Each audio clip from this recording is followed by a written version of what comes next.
Hello, everyone, and welcome to this week's episode of Hotline League. It is a banger, as always, because on this episode, we're going to be talking about playoffs. We've got All-Pro voting. I am voting in All-Pro. I don't know if anybody else on this panel is, but this is your chance to call in and sway me on whether or not I should vote for, I don't know, any number of different people and any number of different positions. So you, the people, have a chance to influence me on this week's episode. But it's been an amazing week of League of Legends. Nothing was more amazing, I think, than the Dignitas Immortals game. I'm sure we'll get a call about that. It's just peak League of Legends gameplay. And we even have a member from that game that we'll be introducing here in just a second. But first, we have my co-host, Cubby. Cubby, how's it going? I'm good. I slept for 14 hours today, so I'm really ready for Hotline League. That was my that's why you didn't message me for a while. This is my treat to myself post-regular season, I guess. I have no idea how that happened, but, we're here. That's crazy. You just didn't set an alarm and then you woke up, like, forever No, after? I did set an alarm. I slept through it, and I woke up, and I was like, what just happened? I time traveled. And I did feel my first LA earthquake today, so, Oh, yeah. Hey.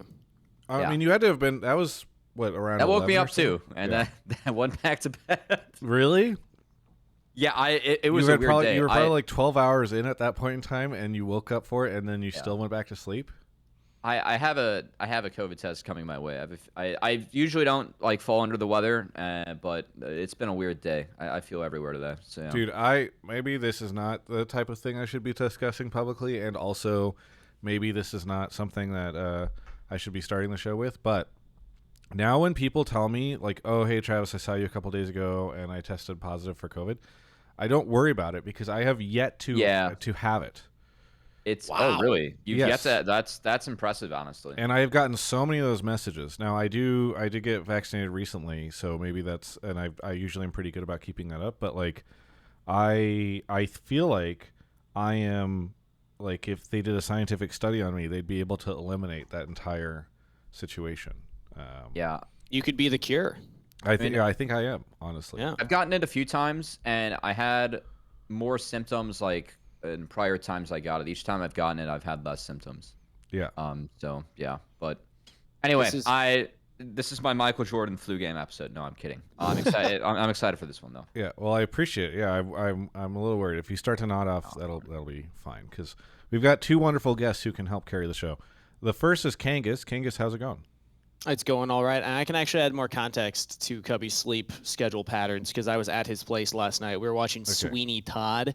Okay. I'd never seen it before. I did very random thing to watch, but yeah. Very random thing to watch. I want to say it was around 1 a.m., maybe 1:30 when you left the couch because you were too tired and you were going to go to bed. So that's probably around 2 a.m. when you fell asleep, which if it's 14 hours of sleep, that means you woke up at 4 p.m. Pacific time today. Just about. Is that accurate, Cubby? It was brutal, man. Every once this used to be me like after like college finals. I can't tell you the last time it's happened like this. So I'm behind on battery, is safe to say. I mean, you messaged me at 12:30. So did you go back to sleep after that? Yes. I guess that makes sense because there was a gap of time where you man. did not message me back. I was gassed. I woke up like once, twice. I set an alarm. I slept through it. I checked my phone and I was like, I'm going back to bed. I'm out. So. That is crazy. I know. How are you doing right now? Do you feel like you're alive, or is this a struggle? Oh, I'm alive, but if I go back to bed after this, I would not be surprised. That is wild. Okay, well, I hope you feel better. Yeah. And it's just fatigue. It doesn't I don't hear you coughing or sneezing. Or anything? I have no idea what's going on. Yeah, it's a weird day. So. Jesus. All right. Well. Yeah. Back to Kangas though. Kangas, what you been up to lately? What's going on? I've been doing a lot of traveling. I saw my family last week, so that was fun. Got to hang out with nieces and nephews. I've been catching up on Brandon Sanderson. Did I get the name right this time? Yes. So I'm reading through the Mistborn trilogy right now, and I'm over halfway through the first one. I've been reading that on airplanes and at airports and stuff. It's really good. I like it. Yeah. Kelsier is a really cool character. Dude, I have heard – it's so funny. I'm just getting so many messages recently from people who are – getting into Mistborn. Drew, my video guy, he just started reading Mistborn. Shout out Drew Fawcett. Copy. Well, you don't need to shout him out. But it's been really cool to see everybody getting into Brandon stuff. Actually, on that note, I just finished the final book in the Dresden Files series yesterday. So that's been what I've been reading. So, but glad to hear that you're enjoying brain and stuff. Okay, Finally, our special guest for the night, who RSVP'd for the show 20 minutes before the start of it. It's none other than Isles. Isles, welcome to the show. This is the first time I think we've had you on Hotline League. Yeah, it is. Sorry about the RSVP. Honestly, I was not really sure myself if I would be on today, but glad to be here. Yeah, I know it's great to have you on, and I think, look, especially for players who haven't been in League in a while, I know a 2-hour-long live broadcast could be intimidating, especially when you have crazy people that call in and just say crazy stuff like all of our callers, but I think you're going to be able to get through it just fine. How have things been? I know you had an interesting match yesterday, but you also know you're in playoffs and everything, so how are things going for you? I mean, it's kind of funny to say, like, we won, but, yesterday is not the performance we wanted type of situation, but Right. Losing a game to Immortals and almost losing 2 games to Immortals is probably, like, not the exact plan I had for yesterday, but, I mean, 4th place in the LCS in, this iteration of Dignitas in effectively our first split is, like, not a bad result at all, as far as I can see, so I'm kind of happy with where I am now, but still a lot of work to do for playoffs. Yeah. Well, I mean, I will say that you ended the streak for Immortals of standing up to of going undefeated post elimination for the last 2 or 3 years. So I think in that sense, maybe you should feel happy, even though I know the games were kind of sloppy. But either way, excited to have you on the show. It's gonna be a good time.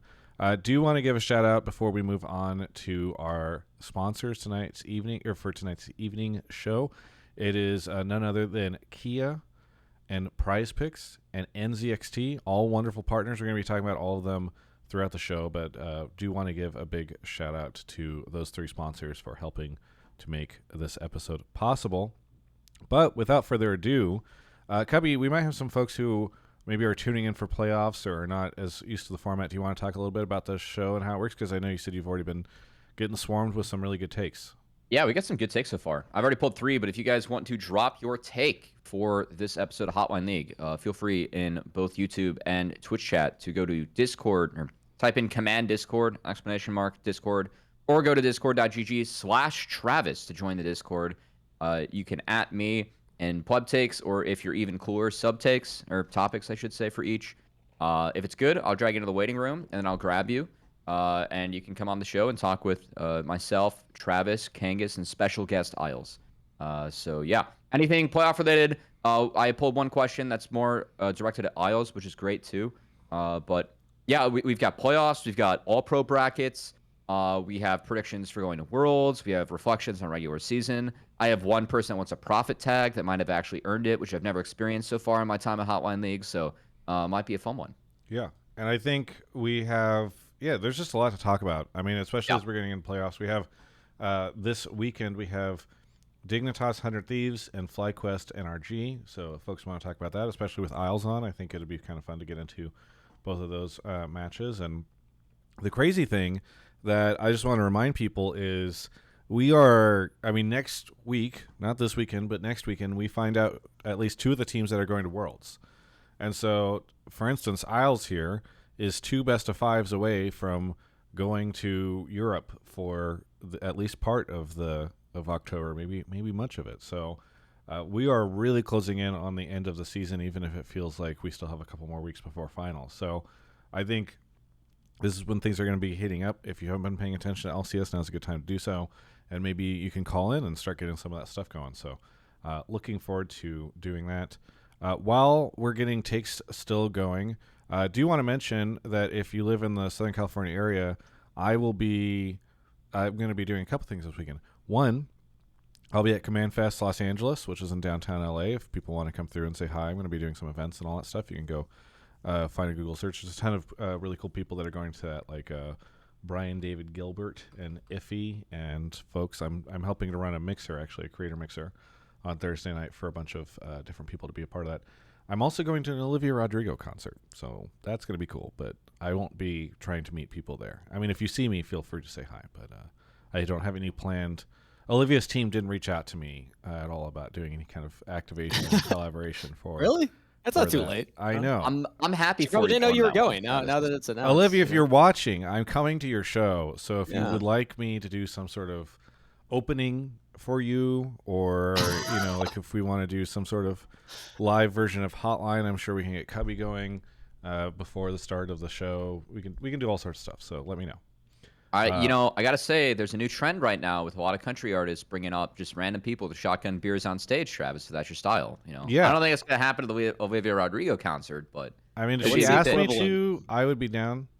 Also, Numi's trying to sell 2 tickets for an Olivia Rodrigo concert tomorrow. So if anybody wants to go see Olivia Rodrigo in LA tomorrow, Numi on Twitter or in Twitch chat, I guess, is available, or YouTube chat. You can buy them from her. All right. Should we get... Oh, wow. Captain Flowers is in the chat. Chat, I have a question for all of you. Would you like to see Captain Flowers on Hotline League? Because I'd love to have him on. I'm not sure if he understands that would be really cool. So, feel free to let Captain Flowers know if you would like to see him on the show. All right. Isn't it agreed that he's going to come on Hotline Love or whatever that version was? I think he always talks about that one in chat. Yeah, it's possible to do both. Just want to say thank you to 504 Caesar for the 19.99. All right, Cubby, you want to? I guess we should just get into it because I know we started a couple minutes late. So yeah, let's go for it. Okay, awesome. Off we go. Let's see. Oh, Isles, what? While we're waiting for the next caller, or for the first caller, what now that you're done with the regular season, we're heading into playoffs. What was it like for you over the last, I guess, 2 months, getting used to this team and figuring everything out? I mean, there's definitely been a pretty big learning curve. I think obviously we're still not there yet, as probably obvious by our game against Immortals. It's clear that we're not up to, the standard that we could be, especially when you can see there are so many big names on our team, Zven and Vulcan and whatnot. But it's been really fun. This group of 5 people is the most fun I've ever had in League, pretty much. Spending time with these people. So even if our results in scrims or on stage, haven't shown it, I'm having so much fun, and it's just so enjoyable to work with this group of 5 people. So regardless of what happens, I'm still gonna be along for the ride, Yeah, that's awesome. Yeah, I'm really glad to hear it. I do think it was funny. I interviewed Speaky yesterday, and afterwards Drew and I were walking back upstairs, and he just turned to me and was like, man, it just must be so fun to be on that team. The vibes just always seem so good. So it's funny to hear that you confirm that 24 hours later. All right, we got Pacemaker here. Pacemaker, where are you calling from? I am calling from Columbia, Maryland. Columbia. Okay, I'm turning you up a lot. I don't know if you can get closer to the microphone, but you're pretty quiet. How's that? Is that better? It is barely any better. But you said I'll try. If people can't hear, I'll try to relay. I've got you at 200%, so I've done as much as I can. I will do my best to scream into my microphone for you. Yeah, thank you. You might later on check and see, because it sounds like it's using a microphone that is under a pillow 5 feet away from you. But what would you like to talk about on the show? All right, so we all know it is the open secret that Impact is going to be MVP. This is realistic. But my take is that if CoreJJ weren't on a team with Impact and APA, he would be the clear frontrunner for MVP. He's had his best split since 2019, and he has been so integral to Team Liquid. It's really hard to back this up with stats because he's a support player, and support players don't really have great stats to back that up. But if you just watch the games and you just watch his map movements and the way he plays lane, he is so integral to Team Liquid's style that if it wasn't for Impact and APA on his team, he would be the clear front runner for MVP. Okay, so why? I mean, I guess if Impact or APA were on other teams, are you saying that he should be the third rank for MVP? I'm trying to understand what it is about having those 2 players on his team that diminishes the fact that he should be MVP. I think because when you think about MVP performances, most people will go back and think about players that stand out in their mind. And Impact has put in performances that, you think back to the way Impact played games and how many impactful moments he's had individually. and you think the same about APA, and you can think back to clear moments where they won their team games single-handedly, you don't really think that about CoreJJ because that's part of the nature of being a support, even if you're playing in an engaged meta, is that oftentimes you aren't necessarily making the flashiest play, you aren't necessarily making the biggest play, but you still bring so much value to your team in the way you play the game. Yeah. I'll tell you first off, and then I'm going to immediately pass it off, but I don't think any TL player deserves MVP because earlier I reached out to Dodo and said, would any of the players from the team be interested in coming on Hotline League because the team went undefeated? And he was like, oh, they've all decided to pass. And I was like, oh, they must be really busy. And then I see APA in the Twitch chat right now, which implies to me that they aren't busy. I even asked for Spawn, and Spawn said, Spawn also was uninterested. And I'll tell you, the last time I messaged Spawn, this was a couple weeks ago, I said, hey, Spawn, would you like to be on the show? Maybe we could also grab another player. And he just said, no, sorry. And I said, no problem. Hope all is well. Never replied. So, like, and he's in chat now, too. So, I just think Isles is my MVP. Yeah, exactly. I think Isles is the MVP, the clear front run. We're talking about supports, and I think Isles is it. So, Spawn was on, Daddy Riot's stream. He fulfilled all TL media requirements for this week. Yeah. That's got to be it. Yeah. All right. Anyway. I don't know who wants to kick this off. I get Kangas. I don't want to ambush Isles as he's first on the show, but maybe you can lead us on all this. I mean, I think it's a fair take. I agree with the reservation that Travis has of like, what about having the players on the same team? So first off, let me ask you the question: is in your mind MVP the most viable player for their team? Then it sounds like that's kind of what you're hinting at when you're saying things like APA and Impact are having arguably more impactful or game-ending moments where they're winning games their team. So first off, is that your definition of MVP? That's a great question. I actually think MVP is like a melding of like all the different criteria people put in, because people are always like, who's the best player or who's like the most valuable for their team. I feel like it has to be a mix of both. So Core is I think the best performing support this split. I also think he's one of the most valuable members of his team alongside Impact and APA. Okay. Yeah, it's tough to always know from the outside who is the most valuable or most impactful player on a roster, but oftentimes support can be that, especially a player like CoreJJ who has such a long pedigree being a player and can be a leader on a team. But I'm surprised you didn't even mention Yeon in that conversation as well, because I feel like Team Liquid have a lot of players that you could point to and say, like, they have an argument for how they could be the most impactful player for their team. Yeon has a very different role for the roster, but I don't know if I even think that Core is the best support throughout the whole summer. That might be my hot take. I think that he's definitely up there, but I think that there's also an argument for Busio, and I want to give a nod to that. I would have loved to make the Busio argument if the last 2 weeks didn't exist, because the Shopify Rebellion, that was a rough. Like, Masu and Busio did not play well in that series. And then this past series, I think, also was not great. If those two series didn't exist, I think there actually is a claim for Busio. But I don't see TL getting unanimous first-team All-Pros out, like, unless someone wants to give it to Inspired over Umti, which I don't think should be the call either. So, yeah. I find this take interesting because I feel like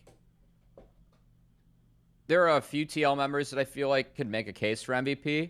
I just think that Impact for me is hands down like the answer. I feel like he has been head and shoulders above the other top laners. Whereas in some other roles, I feel like there are more competition for TL members. And I think a big part of the strategy for TL is how they play out their side lanes. And like one of the reasons that I feel like Core's had such a good split is because of how mobile TL is on the map with their rotations. Like oftentimes they're going to take pushing lanes minus mid, where they can play a little bit more wave clear. And then a lot of their strat is that they're going to put mid in a solo lane earlier on than a lot of the other teams.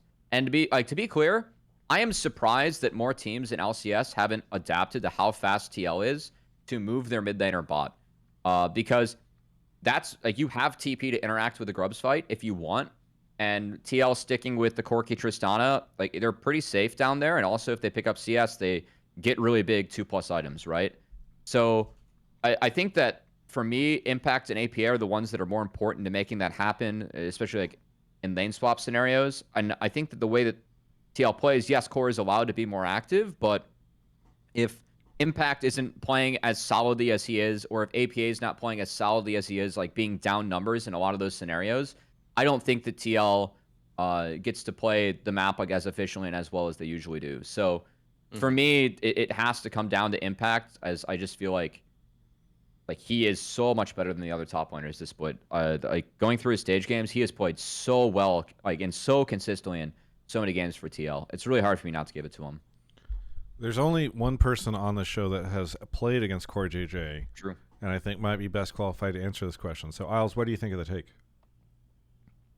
Honestly, I think Teal is maybe the most well-rounded team as 5 individual players playing on a team, you know, like I feel like a team like FlyQuest, for example, relies really heavily through playing through the jungler and playing a more farm-heavy style, as well as just relying on their laners to play well enough to facilitate this type of playstyle. Whereas TL is a much more well-rounded, like 5-dimensional team that you can play through all areas of the map. So I can sort of understand the idea that like it's hard to give even any of these players MVP because they work so well as a team, and you know, like there's different elements of their games that come from different individual players. Like you mentioned, putting APA in a side lane really early. This is something I noticed they do really well, especially on champs like Ziggs and like Tristana, which is you know, some of the champions they get the most success on. But it's true that sometimes TL aren't making like crazy plays, you know. I'm not even when people say like this is the first time I've really thought about MVP because it's not really that relevant to me, but I didn't even realize that people have Impact as like a front runner, because when I play against them, I'm not thinking like, oh, Impact's gonna 1v5 us here, you know. I'm thinking about the whole team game and how TL is good at playing fast and good at utilizing the tempo they have, especially through the side laners. Is there anyone that you think on other teams would kind of stand out as an MVP for you, or that you do think just like hard carries their team? Because for context styles, Hotline League always, for I guess all 6 years of its experience now, every time there's a conversation, especially at the end of a year, about MVP voting, it's like, okay, what do you think MVP means? Because Riot has never put out any official statement on like, here's what qualifies it. It's literally just like, okay, you figure it out and vote, and then that's who gets it. So let's say that you're like, oh, all the Team Liquid players all work well together. There's no one that's like hard carrying them. But if the MVP concept is more along the lines of like, this team would be dog shit if it wasn't for this player, or this player on any team is just going to be crushing it. Like, are there any specific players in the league that you think kind of qualify for that or fit better underneath that definition? I do think, like I said, stylistically, that Inspired is definitely like the play that fits that definition the best. I feel like if you removed him from FlyQuest, it would remove their team's identity. The way that they play their lanes without jungle, the way they play the map without jungle, and the way that when jungle eventually gets that lead, they play the map with jungle. You know, it's this sequential type of style that not every team plays like. So I think he does the most for his team in game. I've heard good things about him from Jensen, so I think even behind the scenes, he like runs a lot of the show. So I would say by that definition, Inspired would be my MVP. But it's really hard, I guess, like, and this is, I guess, the discussion, like you said, what is the MVP? You know, it's hard not to give the MVP to the team that wins every series, right? Like, and on that note, I think you can still make statements like kind of what Cubby was alluding to. If it weren't for players like APA on Team Liquid, like I don't think other mid laners in the league would allow them to have the play style that they do. I don't think other top laners in the league would allow them to do what they do on the map too, with all the lane swaps that they go for. Like Impact's one of the best top laners that just thriving in the lane swap environment, being very low resources early game and still surviving dives and turning around plays. Like that Jax double kill. No, sorry to bring it up again as you were on the receiving end of that one. But, you know, moments like that stand out. And I think that to the caller's original point of, if it weren't for those two in particular, CoreJJ would be the MVP of Team Liquid. I think that that's where I agree with that statement, because if you take away Impact and APA as players, the identity of Team Liquid changes so much. Like, I don't think you can just slot other top laners or mid laners from the league into that team and then expect them to play anywhere close to the same style that they're playing. The biggest thing I could argue for CoreJJ to bring, and what I've been most impressed with, is something that you had also alluded to, Isles, which is how fast they play and how aggressive they'll go for turret dives and like these snap engages and stuff like that. So, yeah, I think that CoreJJ is still a fantastic name to have in the MVP conversation, but I also do agree that when you're on a team and on a roster with Impact and APA, those names are just going to be, I think, higher on that list in terms of impact that they have on a game. Just to kind of broaden the conversation slightly, it's immediately I was kind of thinking about the fact that it's cool to see Core at least back in this type of conversation, even if it's unlikely he's going to get MVP, because I do think for a while there was a belief that he was a little washed. You know, like he definitely had a couple, I feel like he had like 2 bad years, almost. And I remember for a bit, there was a lot of conversation that if he did make All-Pro or if he was getting a lot of attention, people were like, okay, that's just kind of like name brand recognition. You know, it's just like he's been known to be good for so long, and so he's getting some extra votes that he wouldn't normally get if he had no name tag attached to him or different name tag attached. Then the other thing I thought about is like, God, it is so crazy that it's 2024 and we're like, well, should Core get it over Impact? Like, it's so cool that these players that have been here for so long. I mean, I think there was a stat that Impact was about to overtake or tie the leader for most playoff appearances this year, like something like 18. So I think it is really cool and worth recognition that there's been so many players who, you know, had a really good run and then stopped, and like these guys are still running the league. It is just crazy to me. I feel strongly Impact is a top 10 top laner of all time, and that he will never get the credit he deserves just because he played in NA. He has been so good for so long. He really has. Didn't he just cross this split the most games played of any NA player, or at least like top 3 or something? I remember he's that definitely up popping there. on They keep showing all the stats like as the split goes Yeah. on, and like I keep seeing him near the top of a bunch of things. So yeah, which I think is really cool. I first off love that they're doing those stats. I also think it's cool that a player like APA is also the next name on that list, though. We got 2 of the GOATs of the region, you know. So you're saying that all players, TL, just all TLs on the list, you know? Is that what's going to happen here? well, I don't know. I assume that there is, if not in the waiting room, probably a take that we will pull on All Pro, but I think that's going to be a very funny conversation in a little bit as well. Cubby, do we have any takes on that? Not sure. We could find some though, maybe. If somebody wants to call in, I don't want to extend this into like a half-hour long call, but if anybody wants to call in and has a general All-Pro take, I think it would be interesting because there's definitely some Team Liquid related conversations to have around that. So, hey, Pacemaker, thanks for the call. It was really cool to even if the answer is complicated, I think it sparked a really good conversation around the whole CoreJJ situation for this year. So. Thanks for giving him some recognition as we are moving on. Is there anything that you would add that you think we missed before I give you your shoutouts? No, I think Kangas especially like wrapped up my argument really well, where it's like, yeah, if it wasn't for Impact and APA, and like he asked about Yeon and why Yeon is not on my list.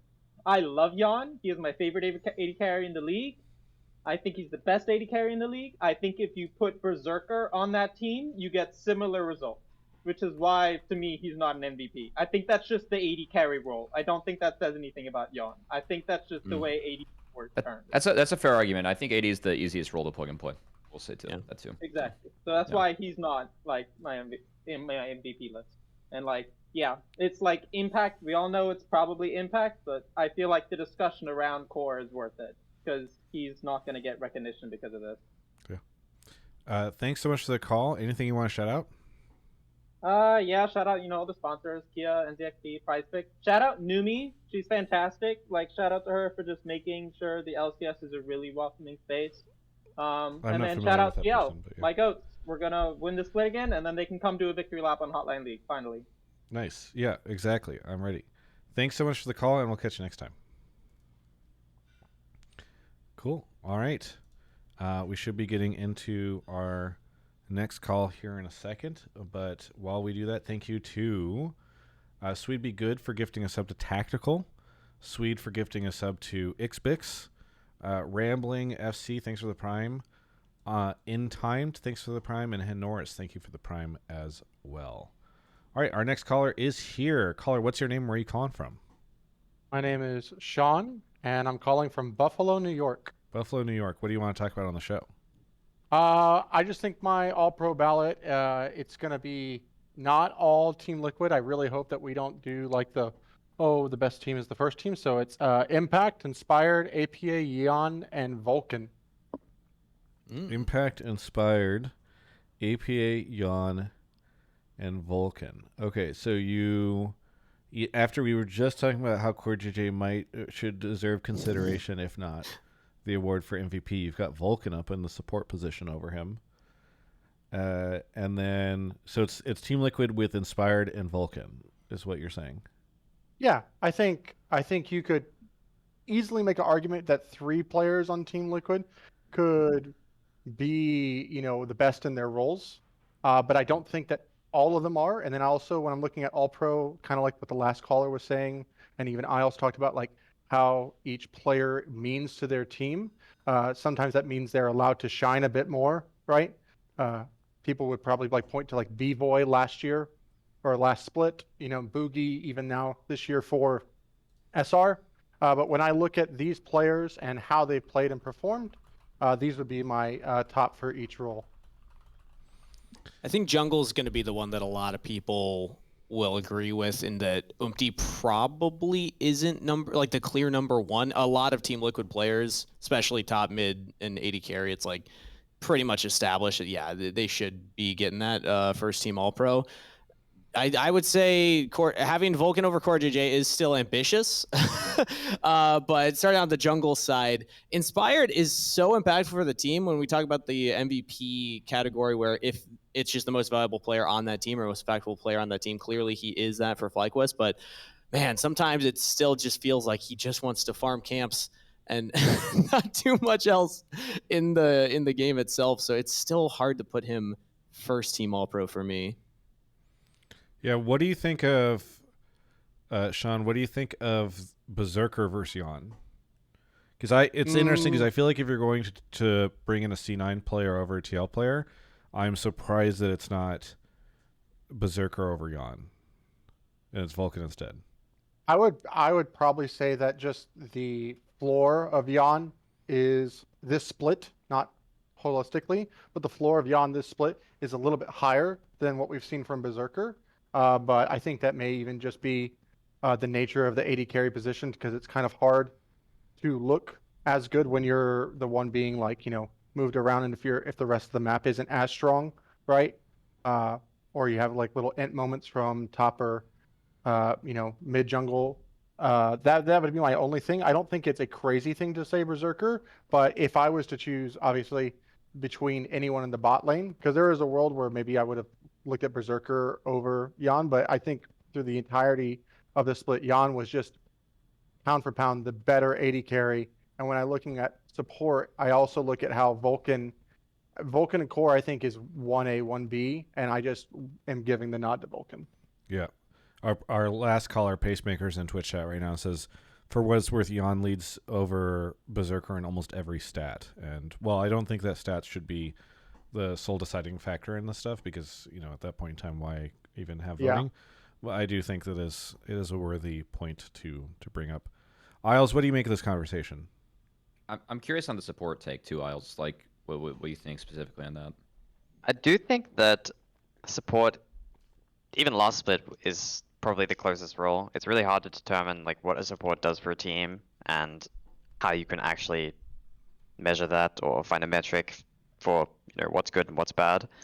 I do think personally that Yeon generally was far and away the best laning ADC.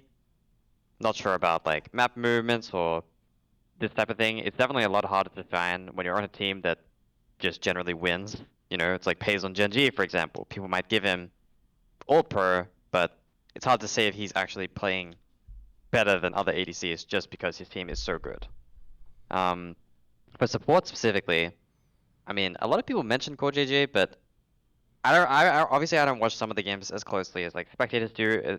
Obviously, I'm going to be focusing on my team more than anything else, but I have to say when I played against TL compared to C9 and especially FlyQuest, like it didn't feel difficult to lane versus the TL bot lane, which is strange because typically speaking, I thought they were the strongest bot lane, the bot lane that's spent a lot of time together already, like they've been playing for longer and they've had more time to build up synergy, and I just thought previously that they were a lot harder to play against than other bot lanes.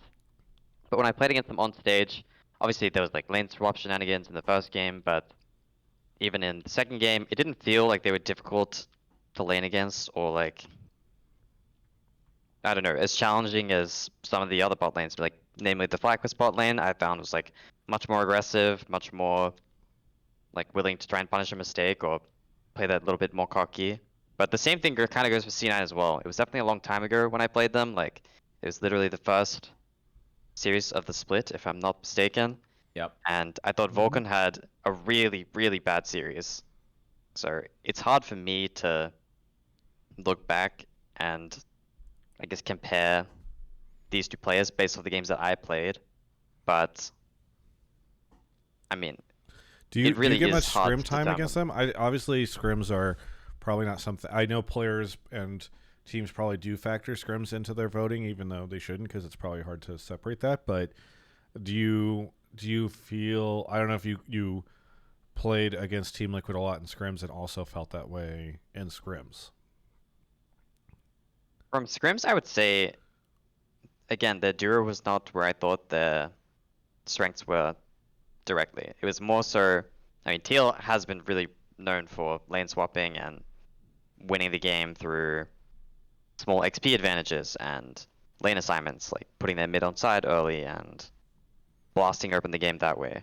I think that the sort of slower methodical games were only like first FlyQuest and first C9, so I'm not really sure about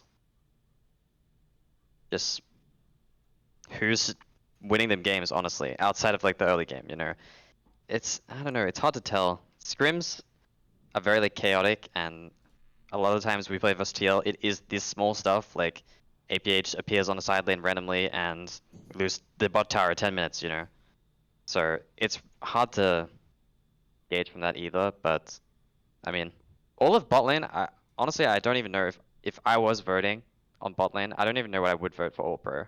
It's really hard to tell, like, what bot lanes are doing in this meta specifically for their team, especially with like meta changes and draft diversity. It really is hard to tell, I would say. Yeah, I wonder if that just defaults in Team Liquid as the vote. Like, if a lot of people are going to be having a hard time figuring out, how to gauge stuff, you just kind of default to the guys who went undefeated the entire time. And I'm not even saying that that's like what, how that should work. But I do wonder if that will undermine Shawn's hopes of having a non-all TL lineup, because I just, at this point in time, I feel like it's inevitable. That was why I was like, we should get an all-pro taken, because I was thinking about this the other day whenever I was going to have to vote, and I was trying to imagine like where everything goes, and I'm like, this feels like it's going to be one of those splits where they don't have to edit the photo at all when they post it, because they just take the picture that they already have of the 5 players standing next to each other and upload it to lolesports.com, and there you go. So it's gonna be an LCK all pro lineup, one of those, unfortunately. Yeah. I actually do want to put out an argument for Umti, which sounds weird, but I think that the most contentious one is going to be, will Umti be first team or not? And I've gone a little bit back and forth on this, but given some recent series, I'm actually landing on Umti. I think that it's really interesting. Like, we've talked a lot about how TL works with rotations. And I think something that you guys did well in your series against TL, Isles, is that you denied Sejuani and Maokai from TL for the majority of the series, if not all, as I was clicking through the match history. I think that Umti, I don't think he has champion pool issues. Like, I think some fans were quick to say, oh, like, there's an issue there. I really don't think there is. He didn't have his best Viego game in the loss that he had against you guys, but I do think that those two champions are good because they allow for TL to A, keep up in jungle clear, and then B, really press the tempo of the game if they get a scenario where, you know, they swap on a team first and they're able to push like for a dive, and or if they have numbers advantages somewhere, find an easy engage. Like, the ability for those two champs to pull the trigger is really good. This hasn't been deemed the meta for the majority of the split from LCS junglers. I think that Sej Maokai, because of some of the changes that have come in later in the split in terms of patch balancing, has kind of come back, and that teams are just playing faster overall. But keep in mind, everyone's playing Zyra Brand early in the split. Umti really wasn't adapting to this meta, was sticking with these champions, and TL were still making it look easy because those are the champs that, for me, fit their style. And I'm actually going to give Umti points for that because I feel like he was playing outside the meta, but playing exactly what his team needed in order to find wins and keep on like pressing their advantages. So I think that what inspired in the style that he plays, like as you highlighted, Isles, can really dictate how FlyQuest plays. Like, he is the player that they form most of their play around. Umti is the player that I feel like is playing to fit the team and does so really, really well outside the meta. And I don't think he got enough credit for that this split. That's a really insightful point. I like that a lot. Shawn, do you want to hop in here and battle any of the pushback you've received? Well, I mean, so just to go off from the Yeon point, is that I think for him, the difference between him and Berserker, if I had a little bit more time to think about it, is that it seems like Berserker allows kind of like the game to come to him usually in most of the games this split, where like Yeon feels like he is taking over. Maybe that's due to just champion picks, but I also just feel like when I see Yeon, I feel like he's the one that tries to accelerate the game from the AD carry position, which I don't think many AD carries do internationally. I know there was talk about the best Lucian we've seen. I think that's purely for NA. So Don Jake, that's what that person meant.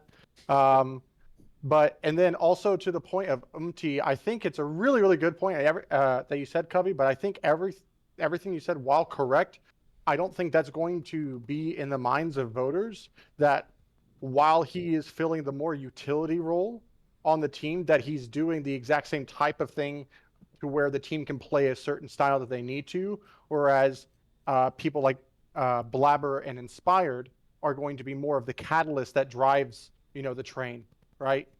And that, I think that's easier for people who may not have watched all the games, who may be voting, like even some of the players, right, who get some of the votes. Not everyone's going to go through all the VODs, obviously, but that would probably be my biggest pushback on the Umti point. And I think, again, I'm choosing Vulcan because I think that he is about as critical to Cloud9's success as like the likes of Blabber, where I think, as the previous caller said, there's like 3 people, and then I even mentioned Yeon here on Team Liquid, who can all like at individual times like kind of be the one to kind of put on the carry pants and make something happen for Cloud9, especially in a split where I think JoJo, while doing well, hasn't looked like his peak form. And I think that with the addition of just like Cloud9 looking like they're better together, I think their jungle and support synergy is a whole lot better. And that would be my thing. But if someone went 4, that wouldn't be the biggest thing, to me. But I'm very, very keen on both Inspired and Yeon being right there for jungle and AD carry, as I think that those votes probably have like the most number of votes throughout the league about who's actually in top 3 for those positions, because I think the other ones are fairly set. Thanks so much for the call. Anything you want to shout out here before we take a quick break? Yeah, I want to shout out all the sponsors, obviously, HIA, NZXT, PrizePicks. I think it's just been really, really cool to see all these sponsors kind of come in and resurface and really help out something that's been going on for a really, really long time. There's been a lot of Hotline League, and I'm just still glad that it's here. Shout outs to all of y'all here, and just it's good stuff. Yeah, thanks so much for the call. I really appreciate the shout out, and yeah, thanks. We'll catch you next time. Oh, he's gone. I was gonna ask if he was gonna make it to finals. All right. Well, we're gonna take a quick break, really quickly. If any of our panelists here need to go grab some water or something, now's a good time to do so. We're going to take that break. I do want to shout out over on YouTube. Normally, YouTube is far behind the Twitch chat on I guess, contributions or support. But today they've been popping off. We got Morgan with a $10 super chat. Bracy became a TGI associate. 504 Caesar with the $19.99. Jeremy with a $10 super chat. And then Jacob just now became a member. So crushing it over on YouTube. I'll shout out some Twitch subs in a second. But first, I want to talk about one of our sponsors. That sponsor is none other than PrizePicks. And PrizePicks has been great. Really have enjoyed working with them. I found out, we were talking to them today, and I have for myself a goal of getting, I think we're about 50 people away from hitting my personal goal of how many people will sign up and do a first-time deposit to as a sponsor, or to support the sponsor, and play the PrizePicks option here. I see a link that just went up in the Twitch chat and I think over on YouTube, but there's also going to be one in the YouTube description and the podcast description as well. If you do sign up and make that first-time deposit, it is a really, really great way to support the show, and also a good way to hopefully, as we're talking to sponsors about Worlds, I'd really love to hit the goal that I've set for first-time deposits. So we'll see what we end up doing. But enough about my goals and plans. Let's talk a little bit about PrizePicks. Cubby, did you know, I asked a friend, because they were running this promo on PrizePicks for where if you got I think you mentioned this before, if you got a perfect lineup in the Olympics, you got a free play the next day. Yeah. And I ran Steph Curry and Nikola Jokic, I guess are their names, on Jokic, yeah. Yeah, Stephen Curry, Stephen something. Anyway, Steph's fine. You're good. Yeah, you're doing great here, Travis. And so I did this Mr. Curry man at more than 15 points, and Mr. Nicholas at more than 8.5 assists, and it hit, which was really cool. And so I ended up winning that, which then the next day was really funny because the Olympics were winding down, because I'd been stalling on doing this promo because I'm like, I don't know traditional sports. I don't know the Olympics.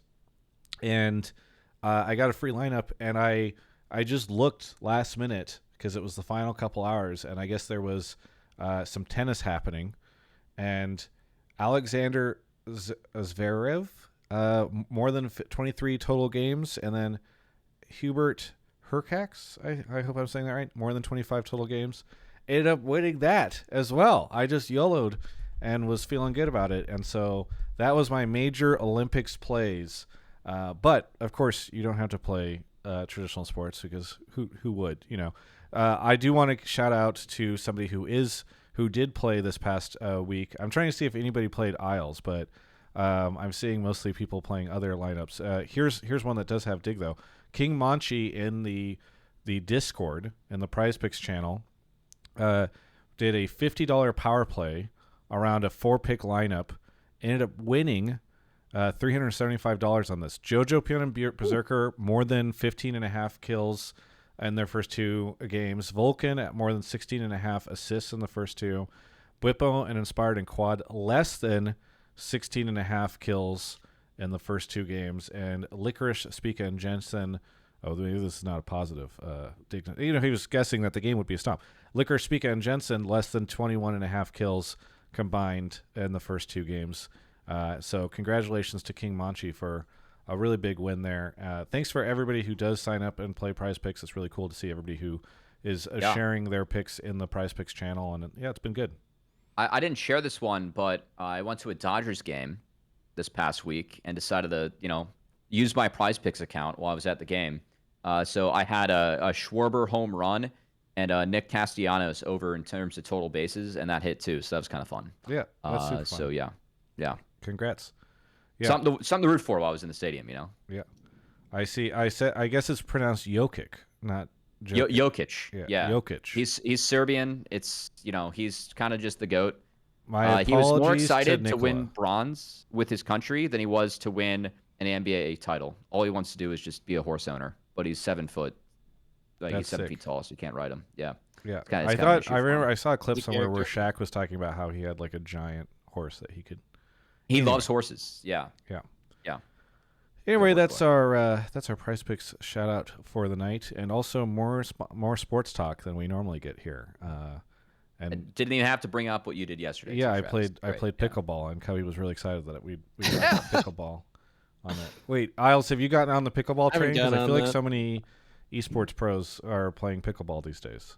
No, I did think about it at some point. I played a lot of tennis as a kid, so it would seem like a reasonable choice, but haven't gotten around to it yet. It was really funny because my partner on pickleball was Yeon. If anybody remember TSM Evo Yeon from, I don't know, 12 years ago. He was playing with me, and I guess he played a ton of tennis in college, I think in high school, and it was very fun to see all of his muscle memory with trying to play pickleball, because you just expect the ball to like bounce way harder or to be way heavier, and so he was constantly, because the pickleball obviously it's more like a wiffle ball or whatever. This is a very fun time, so I enjoyed pickleball a lot. I definitely want to play it again. All right, let's get into the show again, though. You were on to go grab the next caller, Cubby? I got it. Yeah. Thank you to over on Twitch. We've got Rambling FC and Time to Norris, Slawcat, and then Real Foxy 1 with 81 months. Real Foxy 1, yesterday or over the weekend, I went and hung out with Kelby, and he was asking me who's the longest standing sub. It might be you at 81 months. I mentioned you to him. Actually, he brought your name up specifically. Big Angry Hobo, thank you for the 74. Damn, pretty big. And another $9.99 from 504 Caesar. Thank you. All right, Treethan is here. Treethan, where are you calling from? Hello, I'm calling from Jersey City, New Jersey. Jersey City, New Jersey. What do you want to talk about on the show? Let me preface this by saying I've been a FlyQuest fan for years, and I hate saying this, but NRG will beat FlyQuest handily this weekend, and Dokla and Contracts are just better than Blippo and Inspired as a duo. This is a hot take. Do you want to expand on this? Like, I've been seeing their games. It's just, you can't live and die by Inspired like that. And also Blippo's mistakes. Like, we have really good young players on our team that are just not being utilized properly. And I think just the whole playthrough Inspired thing is a huge mistake. And NRG is just going to just completely stomp FlyQuest on Saturday. Isles. Okay. Oh, go ahead, Kangas, if you have something you want to time in. I was going to toss it to Isles for the first time since he hasn't gone first yet. Isles, you go first, because then maybe what I was about to say is going to sound really stupid, and I'll choose not to say it, but I want to hear your thoughts. Yeah, Isles, what do you make of this? You're not, you've played both these teams. I think a lot of people are going to think this is a hot take. Is this as hot of a take as I think most people will feel it is? I personally think this is a pretty hot take. I think NRG is by far and away the worst team in playoffs. Like, it's not even close. They're super easy to play against. I think if one thing goes wrong, even in scrims or on stage, the whole team will collapse. Their mid game is way too slow, way too uneventful. When they get a lead, I never feel like they'll carry it through, and I don't know. I think even when we played against them, I had some of like my worst laning performances I've had in the LCS like ever. And I just thought throughout the entire series, there was not a single time where I thought I wasn't going to win. And you're just sitting there playing like shit, and you're like, it's okay, it's NRG. Yeah, like I know they'll make a mistake. It's that I feel that good about how bad they are that I just know I'm going to win. So I think personally, just if FlyQuest does not win 3-0, I'll be surprised. Treethan, before I even let Kangas get in here, this is your moment to argue with a professional League of Legends player. Do you want to push back on anything you just said? Man, why would you put me on the spot like this? I don't know. I got flamed by a caller at some point in time for not creating more interactivity for the callers here. So like they won the championship last year, and yes, it was with Ignar, but also thanks to Isles saying that all on Hotline League.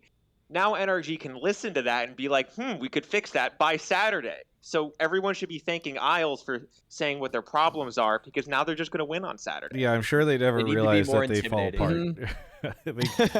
I'm sure they took Isles saying it on a talk show for them to be like, "Fuck, that was our problem the whole time, guys. We never realized it." I think that's exactly it. Yeah, Kangas, you were a CLG fan. I don't know what that means for you in Energy. Maybe CLG fans seem to either become Energy fans or hate Energy and want it to die. So, but what do you make of this take? Well, first off, on the CLG thing, they're completely different orgs. There's no connection anymore. But CLG will return. The faithful remain. So everyone just hold out. They're in the same office still, Yeah. I think that it's a very hot take. I don't agree with the take, but if I'm trying to play devil's advocate and we look at how NRG tried to approach their last series, it was utilizing basically what they were using when they were one of the top teams and made their big run, where they're using things like the Yeon, the Rumble combo, this kind of aggressive, in-your-face, engage style of composition. They were doing that with Ignar, and it looked really good when they were doing it in the past. And we've talked about FlyQuest, slightly slower team and playing around jungle. They're playing a lot of the AP junglers and oftentimes just going for the full clear style and not making as much action happen early. If NRG come out the gate swinging and get real aggressive and actually pull it off this time, because they did not look good doing it this last weekend, then that is how they could do it. So I see maybe why you would think that of like, with how NRG have approached the last series, but compared to how FlyQuest have been approaching their series, I just don't think that this version of NRG has the same synergy.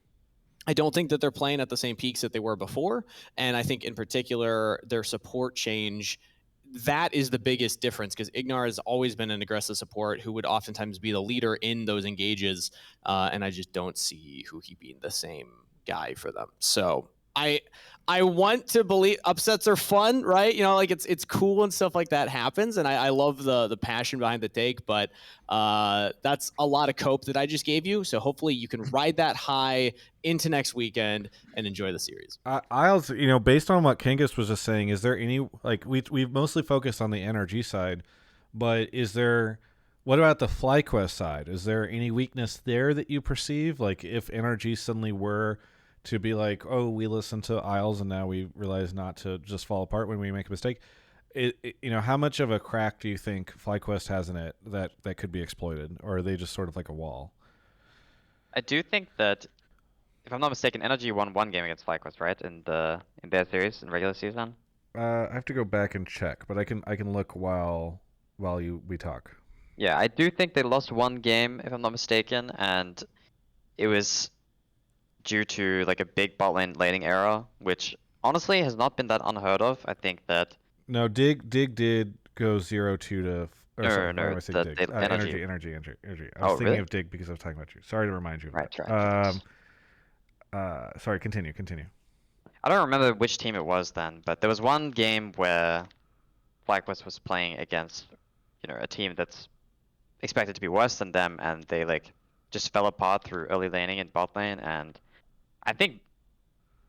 What was it, Shopify? Booster and Master. They went 2-1 against Shopify. Oh yeah, that was a bad game, but I do think Booster and Master are good laners, but sometimes when something goes wrong, it just like continues going wrong, And this split and last split, I've seen them like just run it down over and over and over. But when they are playing well, I do think they are one of the best bot lanes, like definitely top 3, top 2, something like that.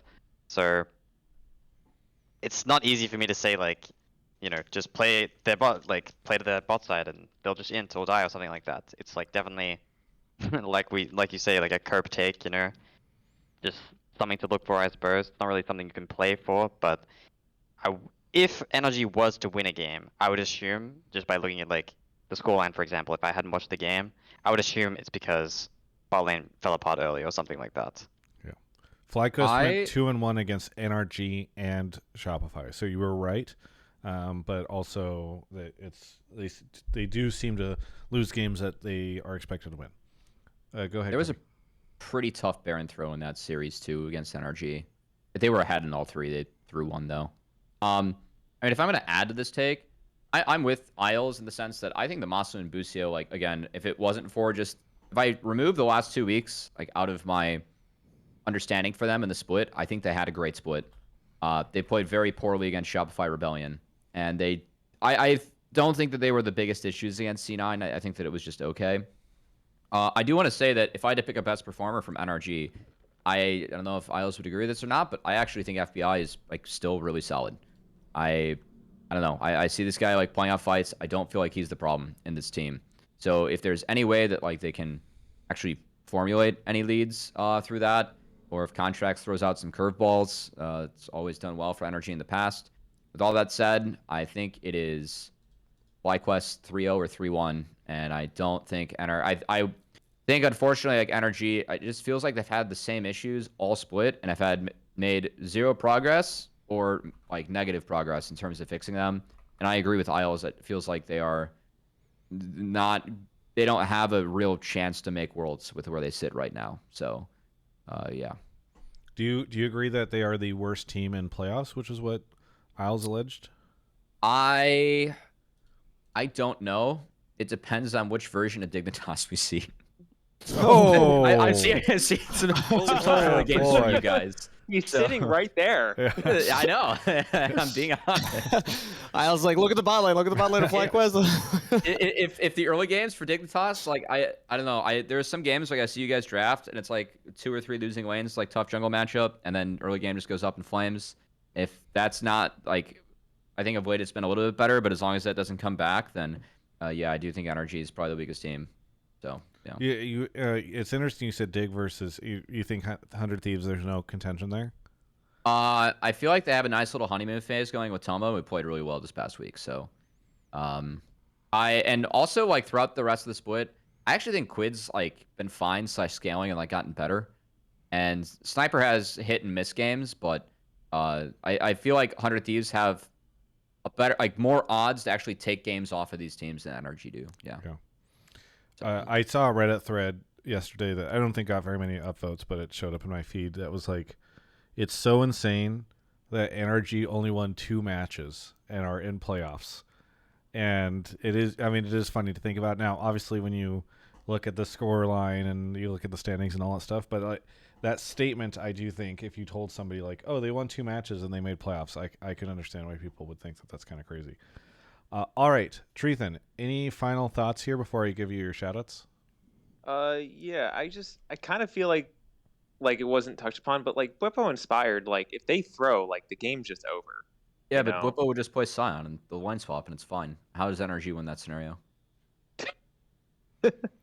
And also, All right, I hate to be the guy, but, like, NRG has thrown a lot of mid to late game fights as well, with just mistimed teleports and bad engages as well. So you can, if you're gonna make that argument for FlyQuest, you can also easily make it for NRG. Of course, yeah. By the way, treethan, I hope you are right, because I do think it would be really exciting if, FlyQuest had to fight their way back out, and I do think it would be exciting. Like, I have been so disappointed in NRG as a person who was really excited about them last year. I mean, their international performance, the fact that you're like, oh, these guys are going to be really good, and it feels like it was just sort of like a little flash in the pan, which I think was just not exciting. I thought a lot of people were becoming fans of theirs, and that's kind of like petered off over the course of the year. So if they can do another crazy run like they did last year, I think that would be really exciting. So, well, because of this podcast, they now know what to do. Yeah, that's I'm not sure how that works. Either way, anything you want to shout out here?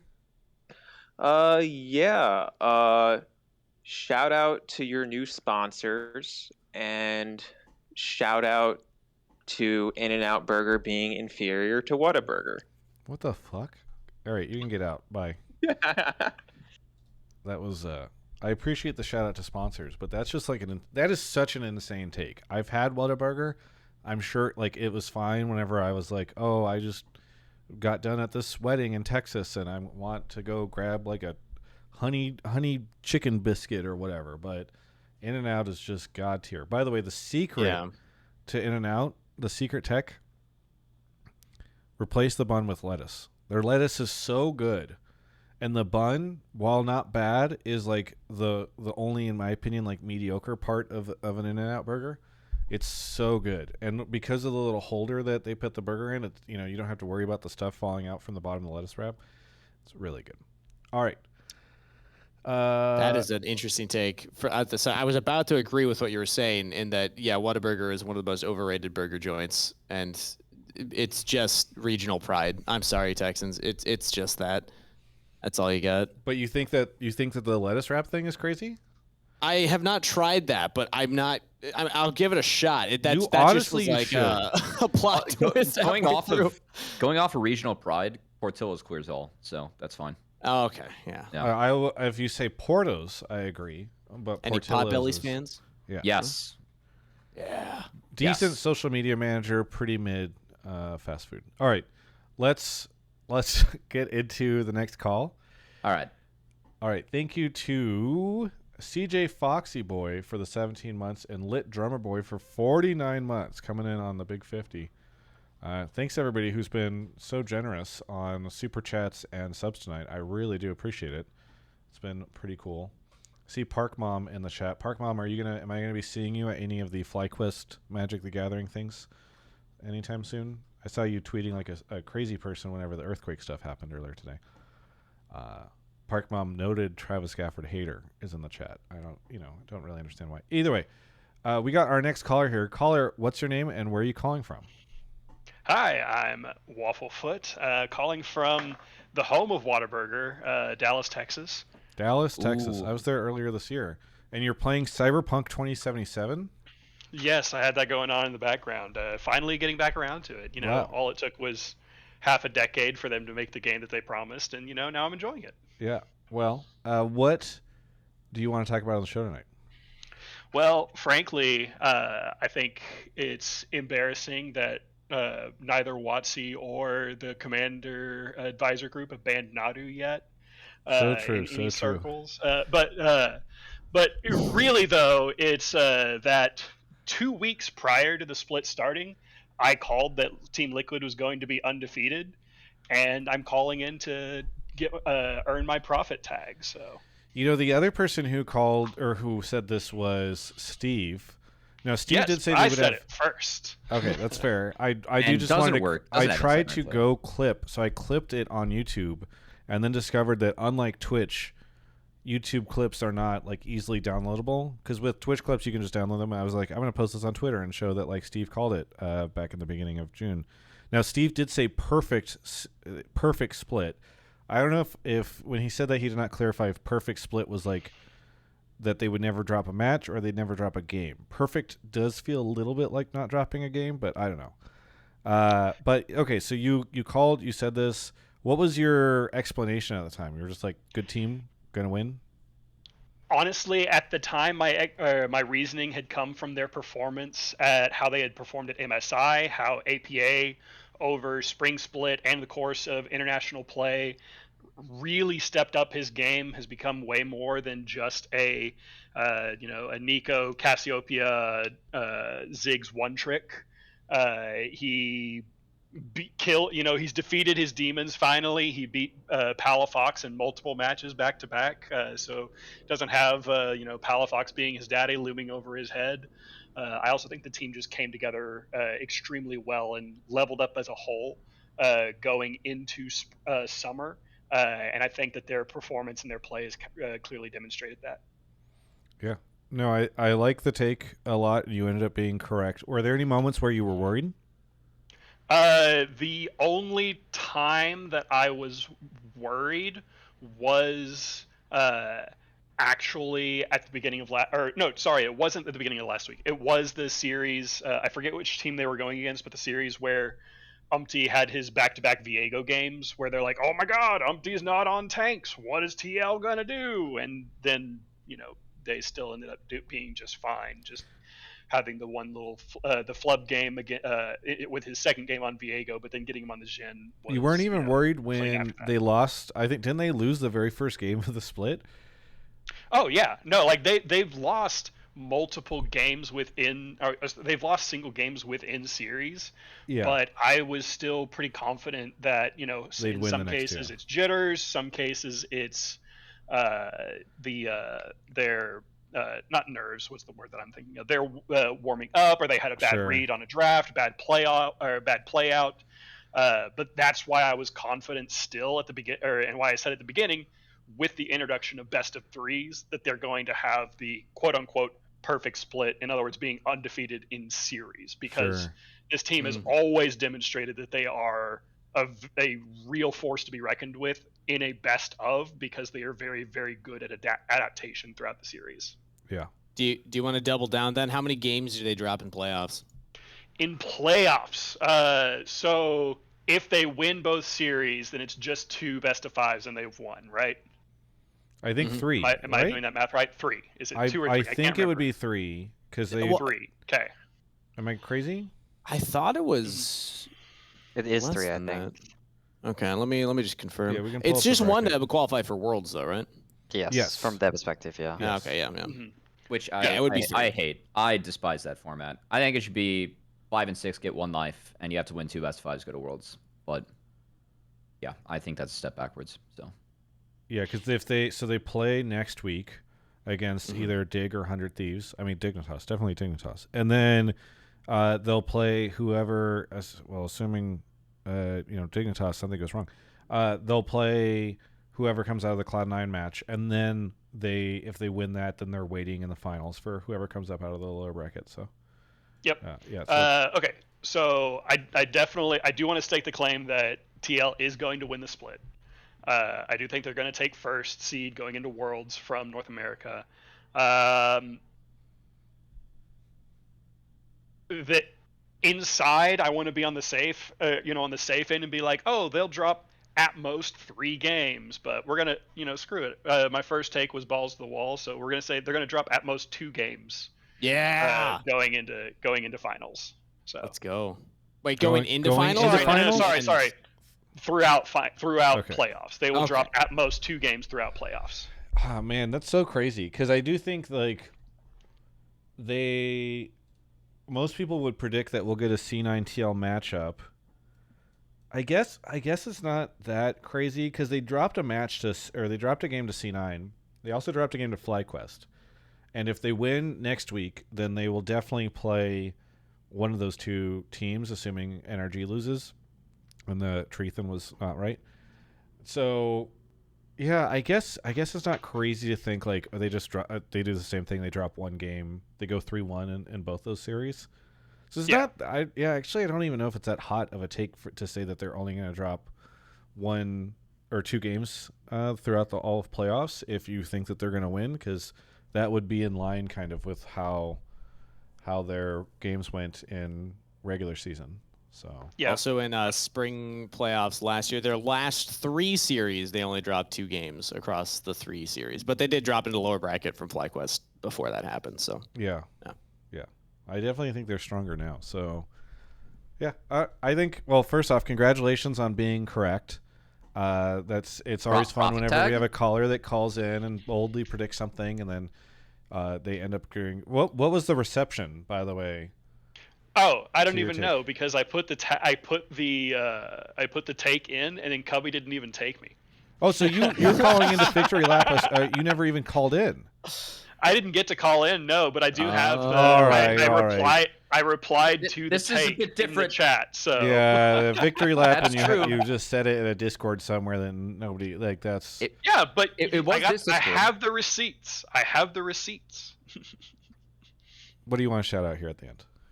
Obviously, shout out to the new sponsors. Shout out to Travis and Cubby, as always, for running a fantastic show. Kangas for being my personal all-pro on-air talent for this year. But just as a whole, say that because I casted Uriah Rumble games 2 years ago. Hey, and you know what? Because of that, I won. So I'm still a champion. That's all that matters to me.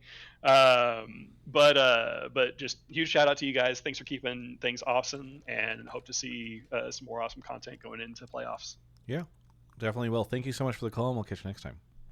Bye-bye. Well, I thought Wafflefoot called in. It's a familiar face. I thought it sounded familiar. I was confident. It was, it was very reasonable to believe that we had a call that was like Team Liquid was gonna win. I don't fault you for that. Bad. I do want to say that I don't know if there's any better way to celebrate Team Liquid's victory this split, going undefeated, than by talking about our next sponsor, Kia. Kia is such an amazing Kia is an amazing partner of Hotline League. Really love working with them. Loved the fact that we were able to take the EV9 out to Evo. Had a fun time. Took Cubby for a joyride in that car as well. A safe joyride. Nice. I don't know if joyrides are traditionally seen as unsafe, but it was a safe joyride. But also, I want to recommend folks take a look at the 2025 K4. And I don't know if I'm allowed to say this, but I'm pretty sure I can say that if you're going to finals, you're going to probably, maybe, there's a rumor that you're going to get to see this car up close and personal. It's a beautiful new vehicle coming out from Kia, and it's going to be available for you to take a look at, is what I hear, at finals. But they've just been a wonderful partner for us. We are looking at doing something cool with them at finals. I can't talk about it yet, but just stay tuned because they've been an awesome partner along the way, and I know that the ideas that we have sound pretty neat. So hopefully the people that come in person or are able to watch online will be able to get kind of a cool thing that we're going to do with them. But yeah, thank you so much to Kia for sponsoring the show. Please go check out any of their vehicles. Also, I love it whenever you folks are super cool and tweet or share in the Discord or whatever that you picked up a Kia because of the show. I think it is still crazy to me because I remember thinking it was cool when people were sharing that they picked up a new computer or something because of me. But the fact that I have had multiple people be like, hey, because of their sponsorship, I am picking up a Kia. It's just one of the coolest things ever. So if you end up doing that, please continue to share that stuff because I do think it does help in the conversations that we have with our partners. We're always looking to make sure that their campaigns with us are satisfying for them. So thank you so much to Kia for sponsoring the show. Again, please check out the K4, the 2025 K4. Check out the EV9. Check out all their cars and vehicles as you're interested. And stay tuned for some really cool things that we're hoping to do with them at finals. I hope to be able to share that news in the next week or two. So, yeah. All right. I think we're ready for the next caller. Let's do it. Yeah. Off Cubby goes. We're going to shout out. Oh, there's nobody to shout out on the sub front. If you are interested in subbing, you can hover your cursor over the Twitch stream. A little purple crown will pop up. It'll tell you if you have a free Prime sub. Twitch does everything they can now to hide the fact that you might have a free Prime sub that you can use. So please hover. Well, yeah, Kangas, you're making a face. It's because it's like free money they have to give out. They don't like to do that anymore. All right. I didn't know that was a thing. Yeah, well, they just it's gotten increasingly difficult. Like now when you open the sub thing, you have to find a little checkbox that it's just it's complicated. But this widget that I have on the stream kind of works around it because, yeah, you click the purple crown and it tells you if it's available. And even if you're listening to the VOD or the podcast, you could just right now open up twitch.tv/Travis Gafford, hover your cursor. Maybe you have a sub that you can give me while I'm offline, and that's a cool way to support TGI without spending any more money. All right, SnapArmy Joker is here. SnapArmy, where are you calling from? I am also calling from Dallas, Texas. Dallas, Texas. Wow, we're getting all these Texans calling in. What do you want to talk about on the show tonight? My question was for Owls. What was it like playing with Zven this year, role swapping back to ADC, him previously playing support professionally? Was he in your ear telling you how to play all the time? Was, he kind of letting you do your thing? What was that experience kind of like? Well, if you didn't already know, Sven and I actually played already in the past. We had a brief stint in Academy in 2021, if I'm not mistaken. It might have been 2022. I don't remember.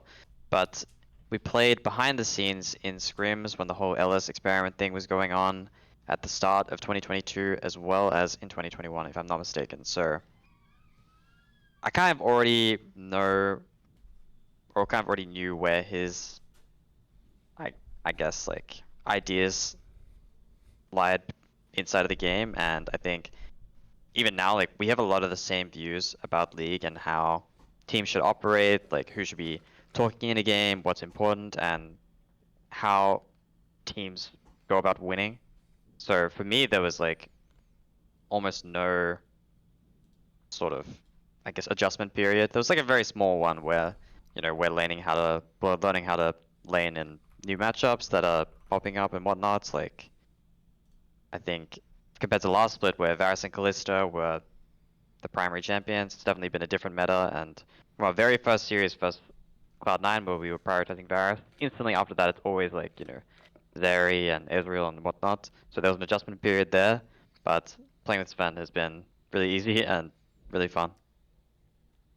Now, I want to bounce off of that too, because that's actually, I think, a really cool prompt for you to talk about. How much can you speak to the prep that Zven put in to getting back comfortable in the AD carry role? Like, was it, how early was he taking that? Or like, were you part of that process from when he made the decision to swap back? I didn't really speak to him very much about like what he prioritized. I'm not really sure. Like, I think it was always clear to me that he didn't want to play support long term. I think he was outspoken about it himself. And I mean, if you're that good at AD carry, then it makes sense that, that's the role you want to play. Support's definitely a different style. It's not really, it doesn't play the same like pretty much at all. But I was not really involved in the process, but I do think, him spending time in Korea and like watching his stream and seeing him, get back to the form that he used to be in, it's definitely been an exciting process, and I'm always just glad to be a part of it. I actually want to ask, did you like those in-houses back in the day when you were like mixing up teams and playing them with C9? Like, did you feel like that was good structure for you guys or no? I know it's a little bit off topic, but I'm curious. No. I do think that the idea in theory was good to have an academy team that should be like potentially as strong as a real LCS team was like a good idea in theory. It was definitely not implicated into really like an efficient structure, and it is true that like the academy team probably won more than 50% of the games we played against the main team. So there was like the actual strength of the roster was there. You guys were really good that year. So yeah. Yeah. But in practice, I'm not sure how valuable a lot of those scrims were, and it was clear that back then, like, LS had really different views on how to play the game to Berserker, for example, and Winston when he was starting. So the value of these scrims is diminished by the fact that not everyone bought into the same ideas, whether that be in-game ideas or structural ideas like outside of the game. Like, if you play one comp, LS would tell us to just play it again. We play for 10 minutes, they would be behind, or like they would die at Drake or something like that, and we would just play it again. And there was one day where we did that like 5 times in a row, and it was clear to me that a lot of players didn't like this type of idea. So it's hard for people to be productive during these scrims when that's the sort of ideology. Like, it sounds like there were already existing, I'm trying to think of a term, maybe systems on Cloud9 that that was kind of clashing in this situation. Yeah, something like that, maybe. Yeah. Something like that. Okay, cool. Yeah. I mean, I think it's for me, in theory, that makes a lot of sense. If you can have, it's like, League's a tough game, right? This game changes every 3 weeks. It's always changing when you're playing solo queue. I think it's valuable for you to have more people behind you and on the team that are going through the process of being better to like actually bounce ideas off of. And I feel like that's where having internals is really helpful. But if not everyone's buying in, then like a lot of the purpose of that does go away. So that actually makes sense to me. So yeah, thanks for going down memory lane with me in that case. How is Zven to play Secret Hitler with? I mean, there's really not much more fun than playing board games with Dignitas, I have to say. Like, we always talk about how we have a poor scrim record, and, Sven always, rubs his hands together after we get 0-6 by FlyQuest for the second day in a row, and 0-5 actually, we cancelled the last game.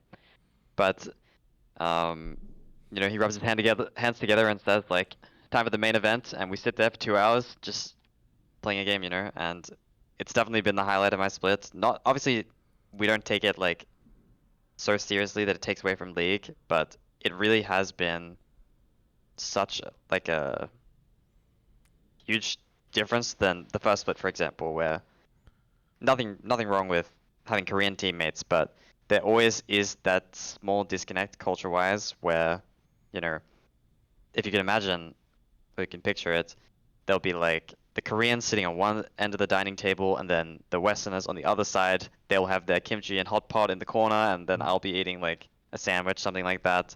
But when you play with players and you spend time with players that are from, you know, a similar culture, it is really, at least for me, a lot easier to connect and build camaraderie that way. Yeah. I think the thing that I've always heard is that it is you can have a team of people from different cultures, and that can actually be in some ways valuable, but it does take a lot of work and it takes a lot more work from everybody, including the organization, to make sure that type of thing can be successful.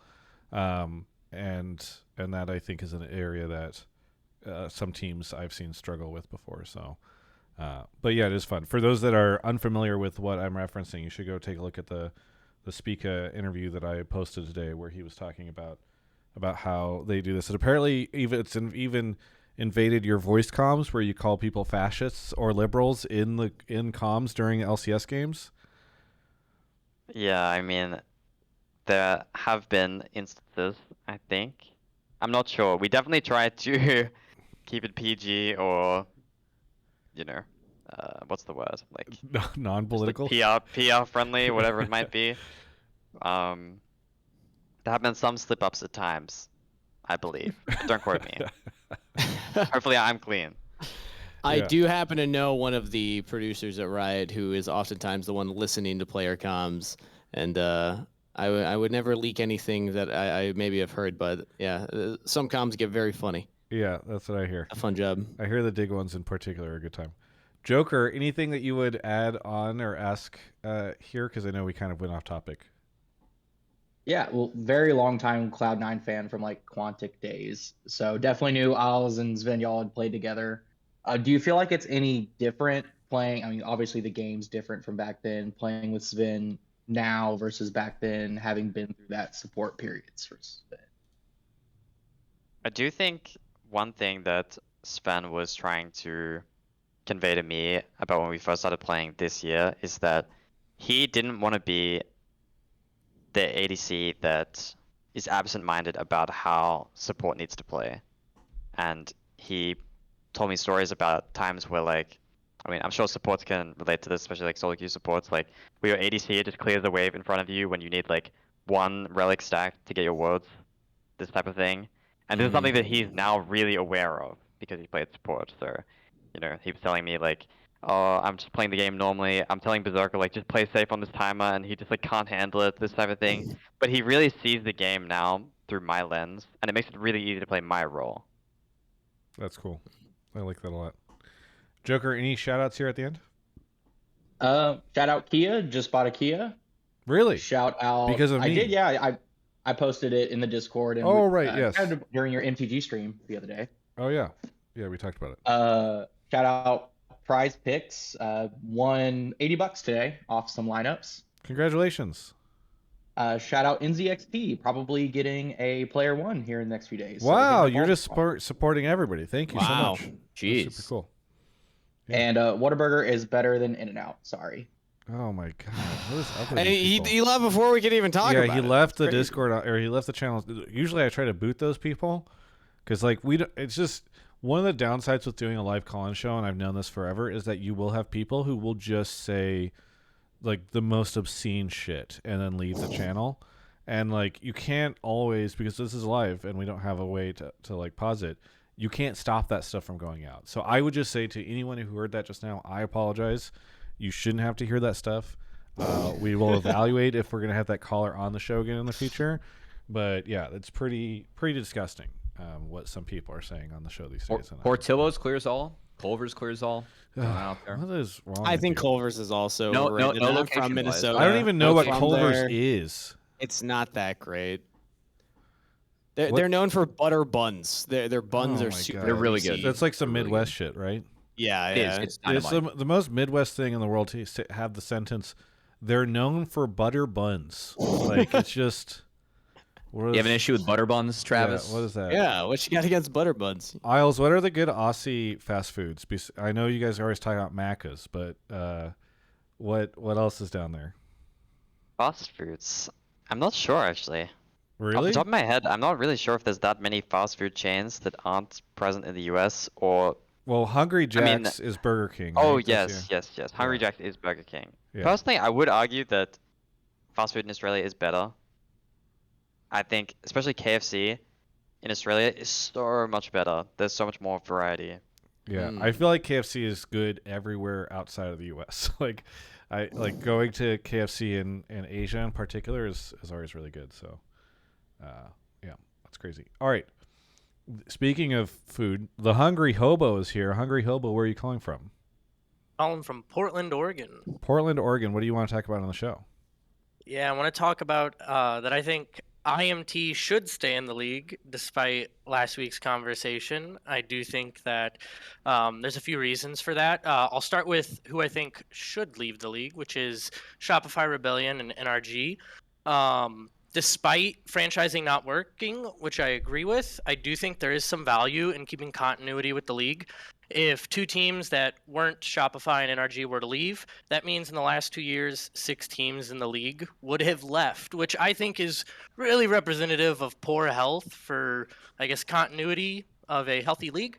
And like I said, that franchising did not work, but we still have franchising in a way because we have 6 guaranteed spots, and it's not like Cloud9 can be relegated. That relegation spot, we could expand from it, add more if the league gets healthier, but the fact of the matter is we have 6 teams, and I think in having continuity, despite, you thinking that like Immortals maybe doesn't have the infrastructure to actually be competitive in the league, I think committing to it just makes me feel good about the health of the league, whether that's right or wrong. Every dog has his day, and I want to see that dog have his day.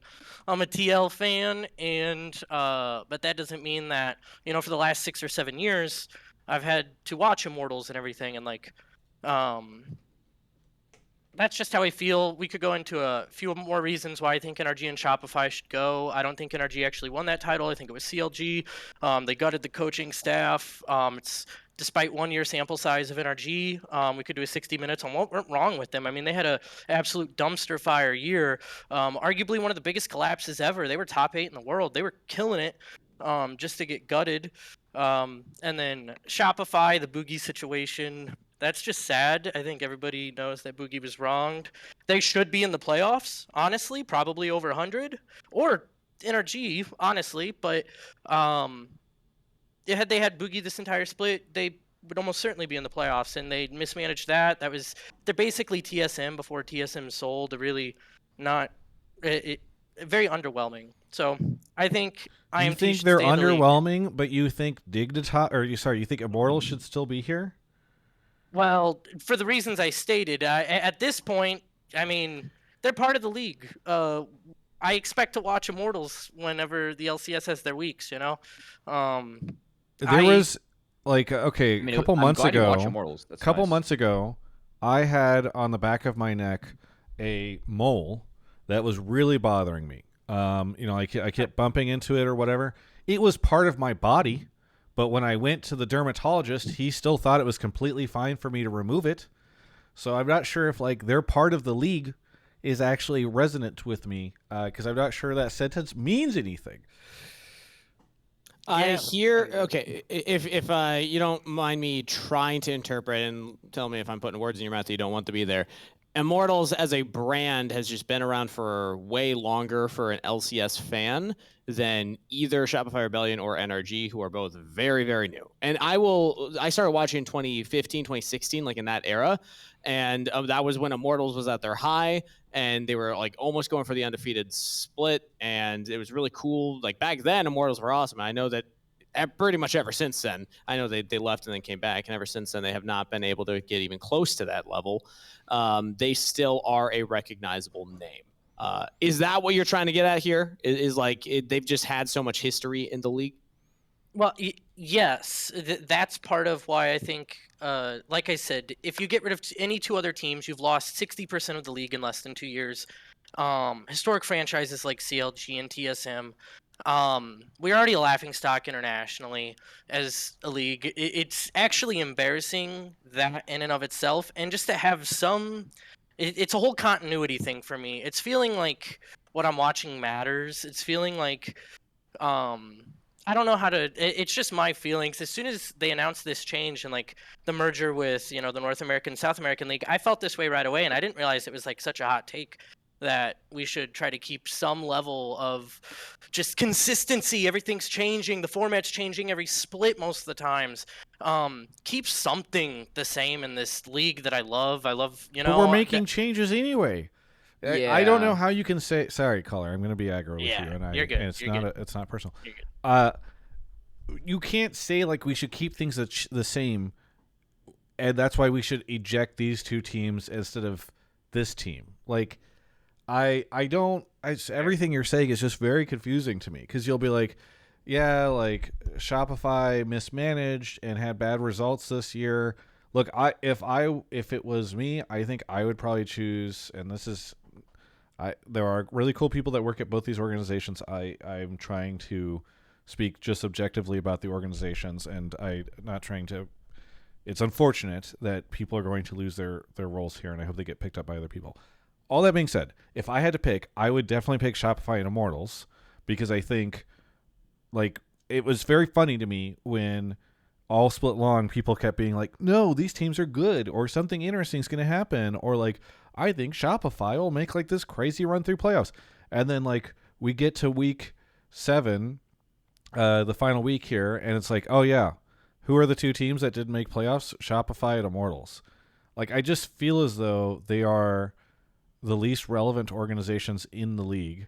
I don't feel like Shopify did anything interesting in the first year that they've been here, and I don't really understand why they're here. And then Immortals, like, it's a little sad because they hired some really cool people from a couple different organizations, and I want those people to do well, but like, I do not feel any that there's any buy-in from Immortals ownership group. Like, I think that the cool things that I see Immortals do are the result of talented young people, often in the more entry-level positions of that organization, who are doing really cool things.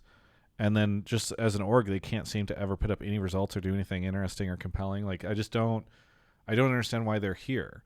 And like, Hungry Hobo, like, I know you're like, well, they've been part of the league. Like, we need to not have this like crazy turnover. And I get that the league is constantly changing formats and days and schedules and everything. So I hear you on like things change a lot. But my God, I don't know if like even 98% of the viewership or the player, like of the fandom of the LCS, will care if Immortals is not here next year. So like I just, it's such a it's so crazy to me to hear this take, which is why I love it, because it's cool whenever people call into the show with like interesting takes. But I'd love for you to give me more of a convincing argument here. Yeah, so the only thing I can say in response to that is fine. You can pick which infrastructure and organization you think. Keep the brand. I mean, they've bought in, and I don't know how you would make that work, like Mad Lions Koi. Like, I don't know, like Shopify Immortals with like the main Immortals logo. But you keep the brand of the league. It's not the infrastructure that exists. Like, there's a way to make it work. For the existence. What value does the brand have? What, like, show me evidence that anybody cares about this the Immortals brand. Well, my argument to that would be, I mean, we're still as much as we all say, we're still in the infancy, and the reason why things are constantly changing is they're trying to figure out what works. And if we're truly looking at a league that we want in 10, 20 years from now, something like this matters. And I agree, which is why I want them out of the league. But continue. Fair. Yeah. Fair. That's just how I feel. Go Kangas. I was just gonna say that I hear the desire for less change. Change can be scary. Change can be a big like boogeyman of we don't know if it's gonna be good or bad. But you look at the past results of an organization like Immortals over the last 6 splits, and at a certain point, change can also be good. And a lot of people have been saying, what are the orgs that are bringing value into the league, and what brings viewership into the league? And I hate to say it because, again, there's a lot of cool people over at Immortals, but I don't think that they have done that. And if you are arguing that they should change for the sake of a name that has been in the league for multiple years to still be there for that kind of comfort value of like, hey, elite, format changes, but at least we still have some orgs and some names that you'll recognize.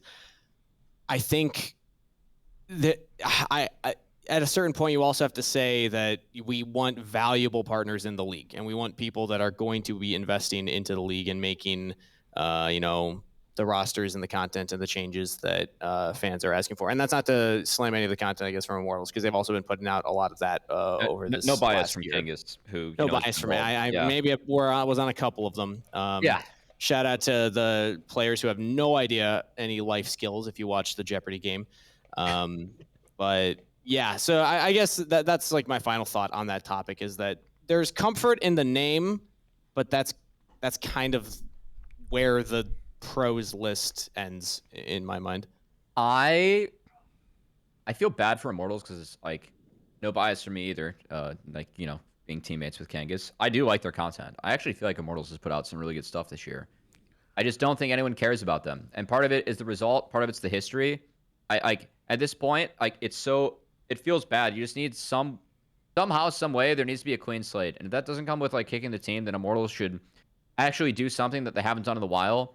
And A, keep their staff or keep the coaching staff. And then B, like turn everything else upside down to try and at least get a new sense of like, hey, we're trying to do well if they do stick around. I personally, at this point, if we're losing 2 teams, I think IMT should be one of the 2 to go.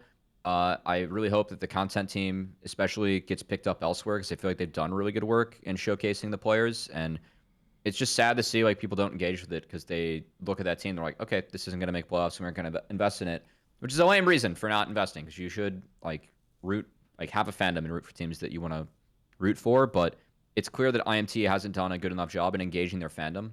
The one question that I will ask is, have you been to LCS? Because I feel like that if you've actually been to LCS, which keep in mind is like the vast minority of fandom, then you have more care for Immortals than some of the legacy teams that have been around that are here. So have you ever been to LCS Hungry Hobo or any events? I actually haven't, but I did get my tickets for finals already, so I am going Hey! to finals. Congratulations. I got my plane tickets. My partner and I are meeting up with my friends, so I'm excited for that. Good for you. That's super cool. Okay. Yeah. Hope you can make it to whatever it is that I'm planning on doing. Oh, I will be there for sure. Yeah. But that, yeah, I hear what Cubby is saying about, if you go to the events, you're probably more engaged. I will say, and I mean no disrespect to any guests that are on the show right now and or the organizations that they are part of, but their audience on Sunday at the end of the Dig Immortals match was gutted. There's just like not anybody there, and I feel like also minimal stakes. Yes, to be slightly fair, minimal stakes, but I just want orgs in the league that like people can get excited about. Honestly, like I'll just say with Isles on the show, like I think Dignitas would have been pretty close to the chopping block for me, but I think this split they stepped up, and I would imagine that has more to do with the staff at Dignitas being like, fuck, like we don't know if we have any control over this, but let's try to make sure that we're still here, than it does with like any ownership or leadership. I mean, I think market helped with that as well. Like having less teams and market coming down a bit and being able to pick up players. That I don't just mean the roster because obviously the roster is stellar, but I just mean even things like, I would walk outside and they'd be the only team that has like a tent out there selling shirts, and they do custom art that say like Dig season and stuff. And again, like Immortals has done some cool stuff there too, but I think Dig did a good job of campaigning their relevancy in this split. And I feel like when you look at Immortals history for so long, it's like, I don't know. And by the way, everybody, despite the fact that we're saying all this stuff, there's still a chance Immortals will be here next year, because I think that part of this is going to be what teams want out. And let's say 2 or 3 teams want out and they're willing to take not that much money for it from Riot. Like, maybe Immortals just stays because we need a team to, like, autofill a spot within the league. But, yeah, I don't know. It's not like I would be thrilled. I will be happy for people like Joey and Reba and all the awesome folks that are at that organization. Hopefully Nick is still able to do cool stuff for them. But I'm not going to be like, hooray, Immortals is back for another year of competitive League of Legends. It's just, I don't know. Until they're the team that signs the Brazilian players and then they bring all the viewership over. Sure. I don't, yeah. Whatever. Like, I don't know. Isles, I know that this is not a pro player topic by any means, but if you have it, I just wanted to make sure you didn't have anything you wanted to add to any of this or any part of this conversation you thought was interesting. Well, I mean, I haven't been watching the LCS for that long. Obviously, I'm not American, but for what it's worth, I never had any attachment to Immortals, and my knowledge base of organizations that were present in the LCS before I started watching in like 2019 or started playing in 2021 did not include Immortals at all. Like, I only knew of like TL or D9 organizations like this, or as far as I can tell, Immortals haven't done enough to create relevancy, especially to people that are from overseas, you know, to, I don't know, catch my eye, I suppose, or I don't really feel much for the brand. Like you said, it's really not a pro player topic, so I haven't thought about it a lot. Sure. But definitely not the organization I would resonate most with. Yeah. I don't know. It's just so crazy to me. It's crazy that they didn't make franchising and then they got back in and then they basically did nothing with it. Like, it's just, Immortals is such a fascinating story. Hungry the Hobo. thing you can say about Immortals, though, is they are not the org that ramped up player contracts. I think, or at least not at the end. At the beginning, yes, I mean, at the the beginning. First wave. Dude, it's so funny. Oh, this is off topic, but hopefully you guys are fine going 15 minutes or so over on the show. But, like, it's so funny because I'll see Reddit threads, Twitter threads, and I think this is started by other, like, content creators that are like, you know, Noah actually fucked the league because he came in and he started overpaying people and all this stuff. Yep. Cooney and Rain over. Yeah, exactly. And it's such an annoying take to me because basically what happened was you had a lot of these orgs within the league that were where the players were getting paid like peanuts, you know, and the org owners were able to make a fuck ton of money, not off of sponsors, but off of investments and all this stuff with the company. You know, like the amount of money that TSM made or like Andy Din made off of that organization. And I think about like the money that like Dyrus and Odd One and all those guys were making, even Bjergsen, the amount that they contributed to the success of that org versus the money that they were compensated for during those times. It's just like there's a crazy gap there. So I do not begrudge Noah for coming in and basically being like, I think these guys are underpaid based off of the amount of money that these organizations are going to be able to raise and how much money the ownership groups are going to be able to pocket for themselves and all that stuff. I do think that once we got into franchising, I do blame orgs for then immediately being like, cool, we've got access to millions of dollars. Let's pay players millions of dollars rather than investing into, you know, creating a better fan experience or, you know, evolving what all that is. I think that's the big issue. I'm never going to fault Noah for coming in and being like, I think that players should be making at least 6 figures a year. Like, it's so crazy. All right. Anyway, Hungry Hobo, I'm sorry that I shit on your take a ton. In particular, it was me, but I do appreciate you coming on because I love it when people come in with a take like that, and then I just get to go back and forth with them. Anything that you want to add here before I give you your shout out? No, I just really appreciate the dialogue and just like having the conversation. I think it's important to, talk about what we think's best for the league, especially for long term. It's something that we obviously all care about. So I just really appreciate the platform having the dialogue. That's about it. I hear all your points. And Isles, good luck in the playoffs as well. Supports are the GOAT. Shout out to my support Felix. Shout out to NZXT. Shout out to Kia. All that stuff. Thank you so much. Yeah, I really appreciate the call, and it's always really fun. You should call in again with a crazy take like that because I enjoy having these conversations. Yeah, appreciate it. Thanks so much. See you at finals. See you at and finals. Hopefully you too, Isles. Hopefully see you at finals. Thank you. Thanks. Yep. Peace. All right, we're gonna take our quick and our I'm gonna be at finals with Kangas, by the way. Just throwing that out there. So nice. Maybe we can get spotted. Who knows, Steve? Well, unfortunately, that was gonna be. Oh yeah, you are. Yeah. Yeah, dude. I was not gonna say. Don't worry about it. Anything. Don't worry about it. But I was like, did he just leak some shit? All right.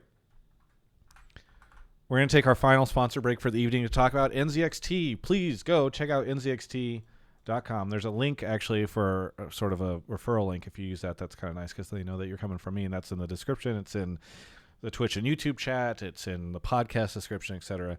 But when you do go there, please use Travis5 when you check out. And I say that because I'm looking out for you, because I want you to save 5% on your order. Actually, nzxt.co/Travis is the link. Everybody go click that link right now and look at how they made me a fancy page. Like, it's all dedicated to what I do. There's like a fun illustration of me there. There's the Hotline League logo. They did like a custom page. It says create like Travis. Wait, what was the link again? I'm going to go check it out. It's nzxt.co/Travis. They just launched this, I think, in the last week, which is really neat. Oh, not TG. It's /Travis. Yeah, slash Travis. All right, not Nightbot there. nzxt.co/Travis. Sorry, I'm not accepting cookies. Maybe I gave Numi the wrong. Oh, I think maybe we now have a separate page for that. Maybe. Oh, yeah, we have a separate page now. We have to update all of our stuff. I just realized nzxt.co/Travis. Sorry, Numi. I should have let you know. I didn't realize. That's cool. You look good in that, Travis. By the way, isn't that neat? Nice and clean cut. That's cool. NZXT x Travis Gafford. We're in the Hotline League. NZXT is a proud PC sponsor of Hotline League, hosted by Travis Gafford. Cubby, I'm sorry. I'll maybe at some point in time. Don't worry about it. I signed the contract, so that's probably why they have to use my name. And I never was a commissioner of the league, nor applied to be a commissioner of the league, so I shouldn't. That's true. That's true. Yeah. And I think after the fourth time I applied for commissioner, I get the ability to have my name on all this stuff. So nice. Yeah. So either way, really cool that they built out this custom page for me. You can see the gear that specifically I use, and it's just kind of neat that they have this custom landing page with all the stuff going on for it. While you're over there, check out the Player 1, Player 2, Player 3. They're pre-built gaming rigs. You can check out components if you just want to build your own. If you're like, listen, Travis, I'm a PC elitist and I like to build my own computers. I don't need. Go check out their power supplies. Go check out their fans, their cases. You need components if you're gonna custom build your own stuff. And guess what? They sell that as well. So go check it out. And by the way, if you're looking for something that's a little bit more approachable, maybe you're moving soon, or you you're waiting for some new piece of hardware to come out before you're gonna do this, you can just go subscribe. They have a gaming PC subscription service. This is NZXT Flex, where you get to pay $59 a month, as low as $59 a month, to get a PC that you just have for the month, and you can cancel at any time and send it back. It's a pretty cool system that they do. Where, maybe you're trying to figure out. You're like, oh, I'm gonna go live in London 3 months from now, but I want to have a PC in the short term, but I don't want to buy one and ship it. Just go rent one. Go subscribe. Yeah, this is so cool. When you click on like customize PC, you can enter the budget and it'll tell you like the average performance for FPS of different modern games like Call of Duty, Fortnite, Minecraft, Grand Theft Auto, stuff like that. That's kind of cool. That is really cool. Yeah, it's funny you say that. I had not opened up the custom PC thing in a bit. That is what neat. if I spend 3,232 FPS for Fortnite? That's crazy. Yeah, I'm always trying to get those high FPS numbers in Fortnite. People know I'm a big trying to up my Fortnite FPS. Either way, thanks so much to N6T for sponsoring the show. They're fantastic. And go check out that really cool page because they built it for me. And if people don't look at it, they're going to be like, wow, why did we build this cool page? And then they'll question a lot of things. I don't want to put anyone in an existential crisis. All right, we're going to get into the last call now. Thanks to Isles and Kangas for hanging around extra long. Yeah. We got one more call, and then you guys are both free. I scammed Isles. I told him he'd be out of here by 9, and it's now 9:06, so we got to move through this stuff. But super cool that people are doing this. No worries. Are you having fun, Isles? You enjoying the time? Yeah, of course. Nice. Yeah, I mean, of course he says. I don't get to interact with fans that often. Probably could have done a better job myself, rather. But yeah, glad to give back. Thank you. Yeah, no, it is cool whenever we get folks on and they can chat with pro players. Intimed is here. Intimed, is that how you say your name? Yep. Intimed, where are you calling from? I'm calling from Panama City, Florida. Panama City, Florida. What do you want to talk about on the show? I wanted to bring up a take. I'm kind of a 100 Thieves fan, and I wanted to say I think they have a chance of sort of upsetting playoffs. Not in the sense of like winning finals necessarily, but I do think they have a chance of maybe making third, specifically over FlyQuest. How are they going to do that from the lower bracket? Because I think they're facing Dignitas this week, so that would mean that they're going to have to make the lower bracket run, I guess, is what you're suggesting in Timed? Yes. Sure. Yeah. Go ahead. So yeah, I don't really know the super bracket thing. I'm just a 100 Thieves fan, but I do think they have a chance. Okay. I think they have a chance of upsetting any team in the league except for TL and C9. So if the lower bracket's not possible, then maybe my take is bad. So I'm joking about the thing because the point is they played Dignitas this week. And since Isles is on the show, I'm assuming I'm teasing, but okay, let's say you think they're going to beat Dig this week. That means that they'll have to, since you said you didn't know the bracket, that means they'll have to face Team Liquid next week. So then they if they lose that, because you said you don't think that they can beat TL, right? I don't think they can beat TL. Yeah. So then that would send them into the lower bracket, and they would have to face whoever, either Cloud9 or whoever Cloud9 ends up playing. Next week as well. So I don't know if that changes your take at all, but you can elaborate on why you think that they can make the run. Okay, sorry. So let's say they beat Dignitas this week, and then next week you're saying they would play either TL or they would play TL. If they beat Dig this week, they play TL. Sure. And then if you think they lose to TL, then they play either Cloud9, FlyQuest, or Energy, whoever loses next week. Okay.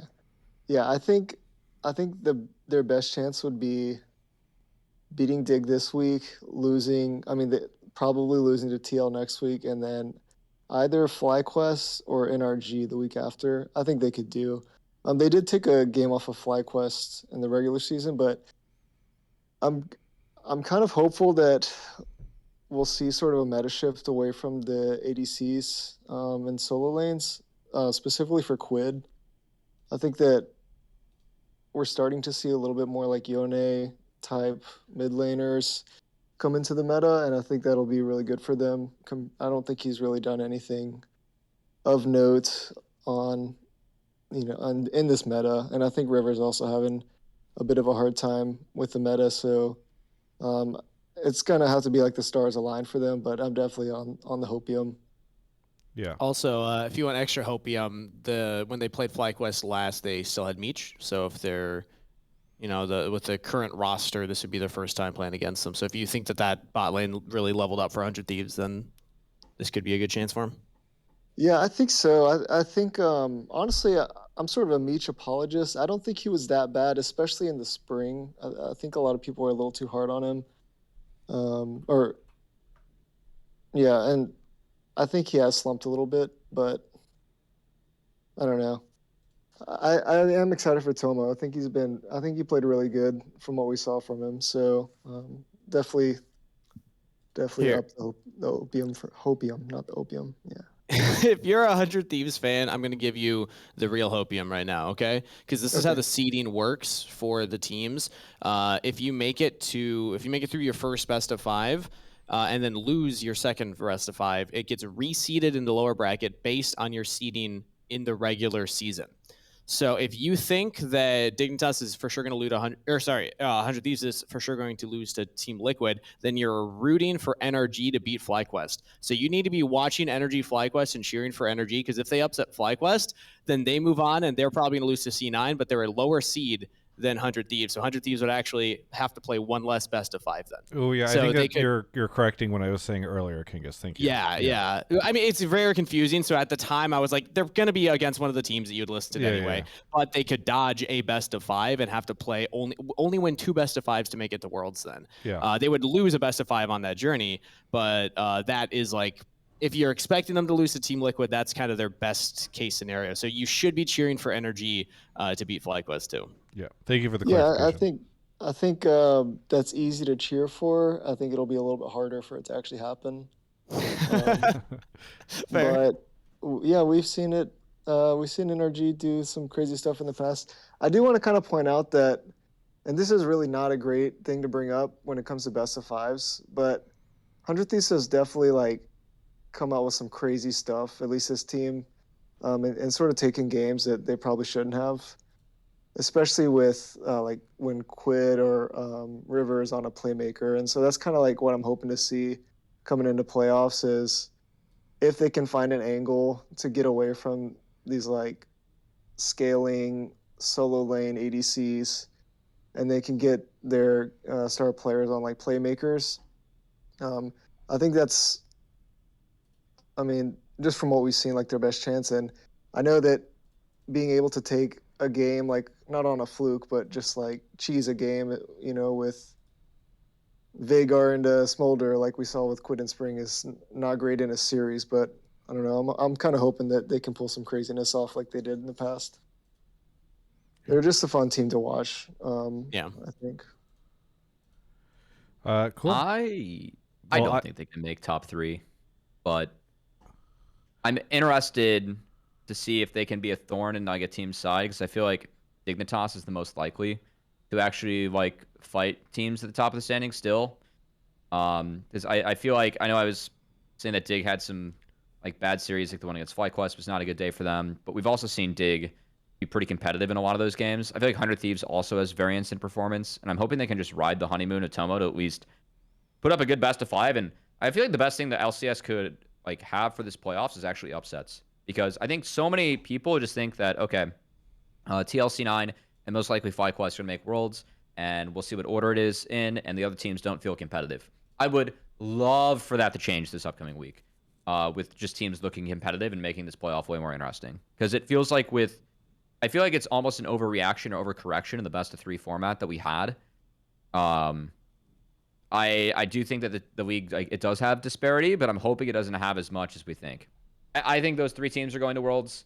So I'm not going to go out there and say that a different team is going to do it, but I don't think it's going to be a free ride that a lot of the people are giving these teams, and I hope that's not the case. Isles, why are you guys beating 100 Thieves this weekend? Yeah.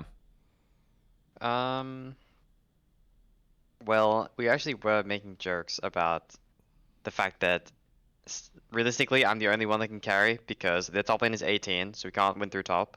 The jungle is Korean, so we can't win through jungle. We have a fake Chinese player, so obviously we can't win that way. What's that mid laner? Korean also, that one's a given. ADC, player of the week, much better than my current ADC. Don't know why Dig replaced him. And their support is also from Urs, and I beat him before. So really, I'm the only hope, and you guys will see it next week. Yeah. Is that a lot of pressure for you to be under? I mean, like I said, I've been him before. He was actually my opponent when I went to Worlds in 2020. Yep. My first and only time.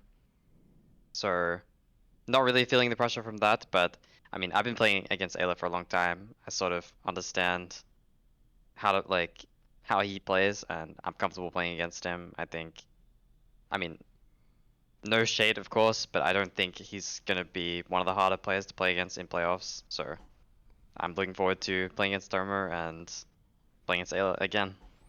What I remember earlier, you said that you thought Energy was the worst team in the league. How do you feel about 100 Thieves? Do you think they have any chance at Worlds?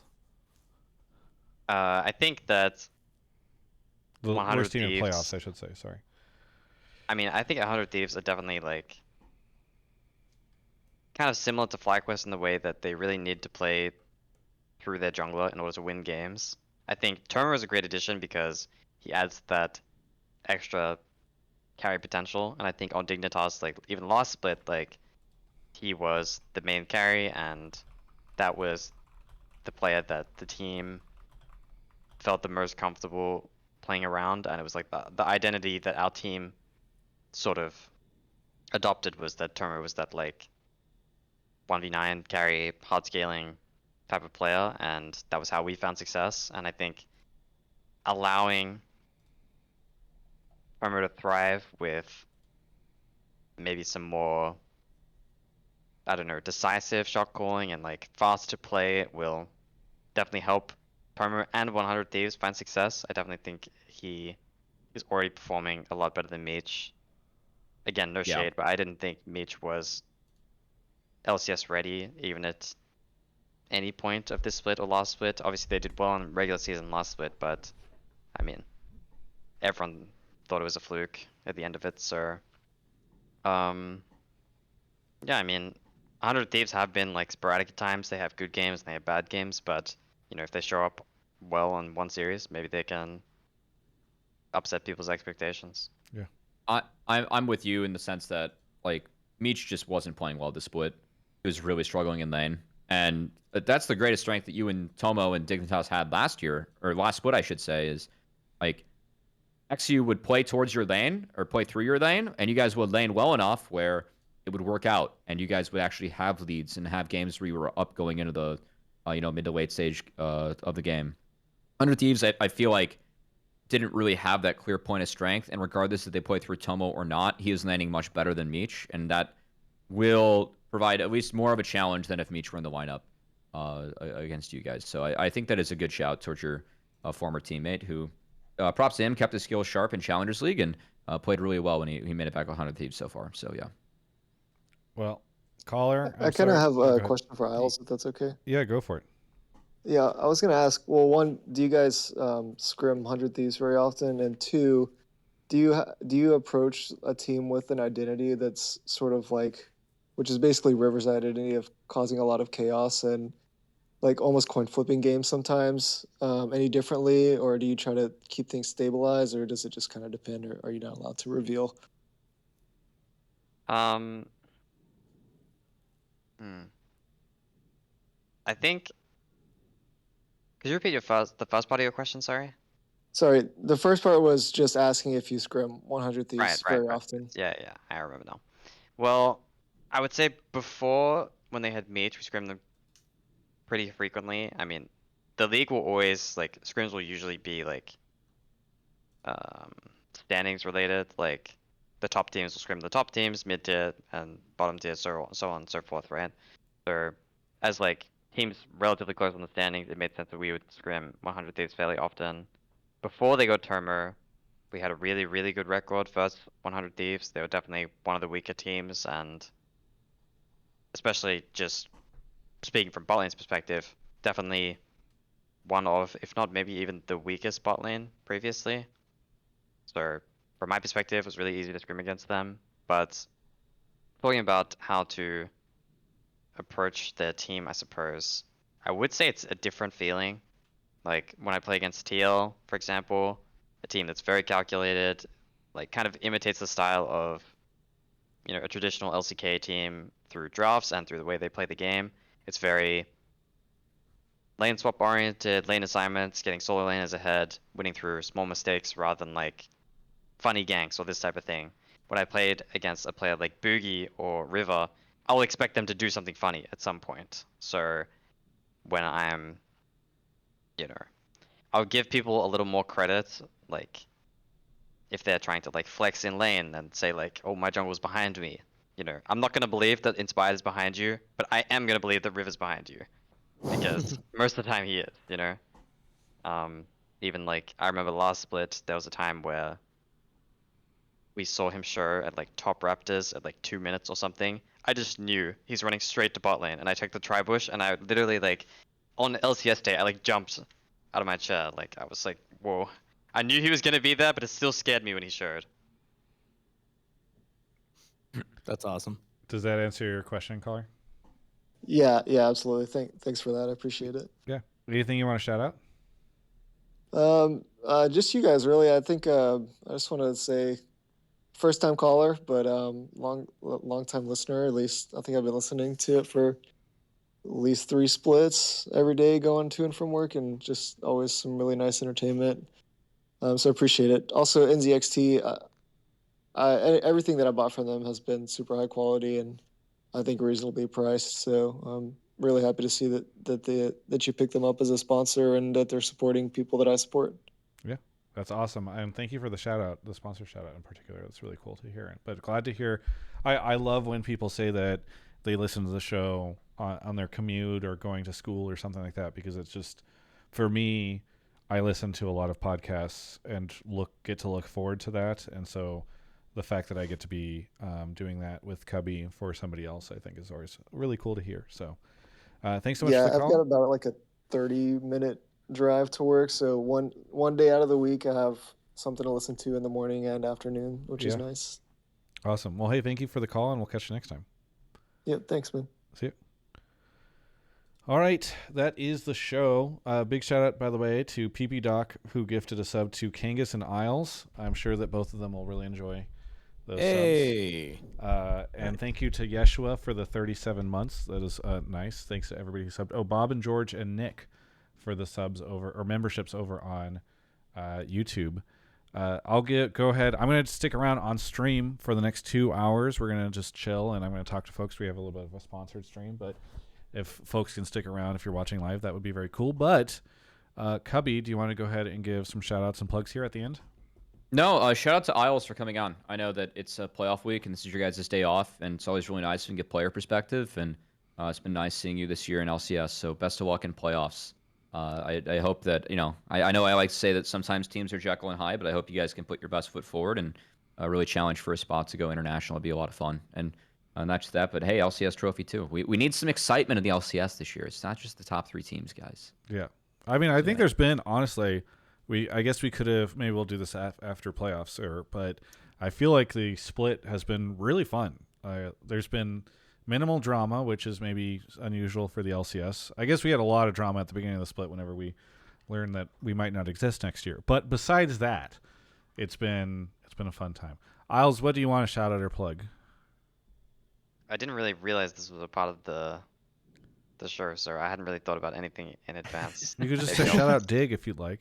Yeah, I suppose just shout out my team and all my teammates. I hope people continue to support us, and I'm sure you're interested in my team, and thanks for having me. Yeah, thanks for coming on. I mean, I'll echo what Cubby said. It's very cool. I'm always trying to get pro player guests on because as fun as it is to get cool personalities and casters on, it's always neat whenever we're having a conversation about, for instance, CoreJJ, and it's like, okay, well, we have somebody here who's played against him, so let's talk to them.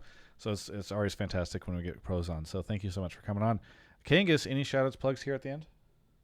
Yeah, I mean, thanks for bringing me on. Always fun to be on. You can also talk about League on a weekly basis on a podcast called League Rundown, where we also talk about LEC. And this is where I figure this is as good a time as any to make an announcement for LCS Finals and myself, because I've had the privilege of doing the Hype Squad stage hosting for the past 3 splits, and I got to be a part of the kind of like Grubhub stuff that was the split before that. Unfortunately, this is a slightly sad announcement because I accepted and was offered a really big opportunity that overlaps with LCS weekend. So this will be the first LCS weekend that I will not be a part of for 2 years now. So, yeah, Travis, I saw you clapping. No, it's a bit of a good opportunity. I'm very happy for the opportunity I got, and it was a very hard decision to make. But the opportunity came up early enough in the summer that I had to make a decision on it very early, and that those dates have been blocked on my calendar for a while. So now that we're at the playoff part and people are asking me about it, I figured, you know what, we can actually just do an announcement about that. So, but I will still be cheering on and there with you all in spirit, and somebody will still get a bucket put on their head at some point over the weekend. Don't worry. And Cubby, you said you're going to be there with Kangas. Did I misunderstand this? Do we need follow up later on? He bailed. I might have panic answered. I do have a ticket. I will be at finals. So yeah. I mean, you'll definitely be at finals because I believe we will be doing something cool at finals. I wasn't going to spoil. That's on you, Travis. I'm not spoiling anything. I have just suggested that we will be working on trying to do something cool at finals. So all right, I panicked for a second whenever I heard you say you were going to do something with Kangas. Maybe I misunderstood what you said earlier. And then Kangas was like, I'm not going to be there. I was like, wait, what? I'm not cool enough to do this opportunity, and also if I did this opportunity, given your hobbies, I probably wouldn't be welcome back on the podcast. So anyway, gotcha. Okay, cool. Sounds good. Oh no. Okay, whatever. I don't want to spoil anything. All right. Thanks. did you just? Yes, I think I just understood what the implication is there. All right, for my shout outs and plugs, again, thank you to Isles and Kangas for both coming on. Really cool to have both of them here. Please stick around after. I will be at Command Fest Los Angeles this weekend. Please come out and say hello to me. I'd really like that. I'm going to be doing some of the creator events there, and it's going to be a good time. Thank you I'll shout out FlyQuest because they're helping me host a creator mixer on Thursday night where a bunch of cool creators are going to be. I'm going to be meeting some folks for the first time, but some of the folks from Dropout, if they're familiar with that channel or that network, are going to be there, and yeah, it should be a good time. So I'll be there as well. Yeah. Well, you have a +1 if there's anybody on this call that would be interested in attending. Oh, nice. Yes. Yeah. You just need to go update the party full. All right. All right. But other than that, thanks everybody for watching. We will see you next Monday at 7 p.m. Pacific on Twitch and YouTube. If you want to watch live, call in.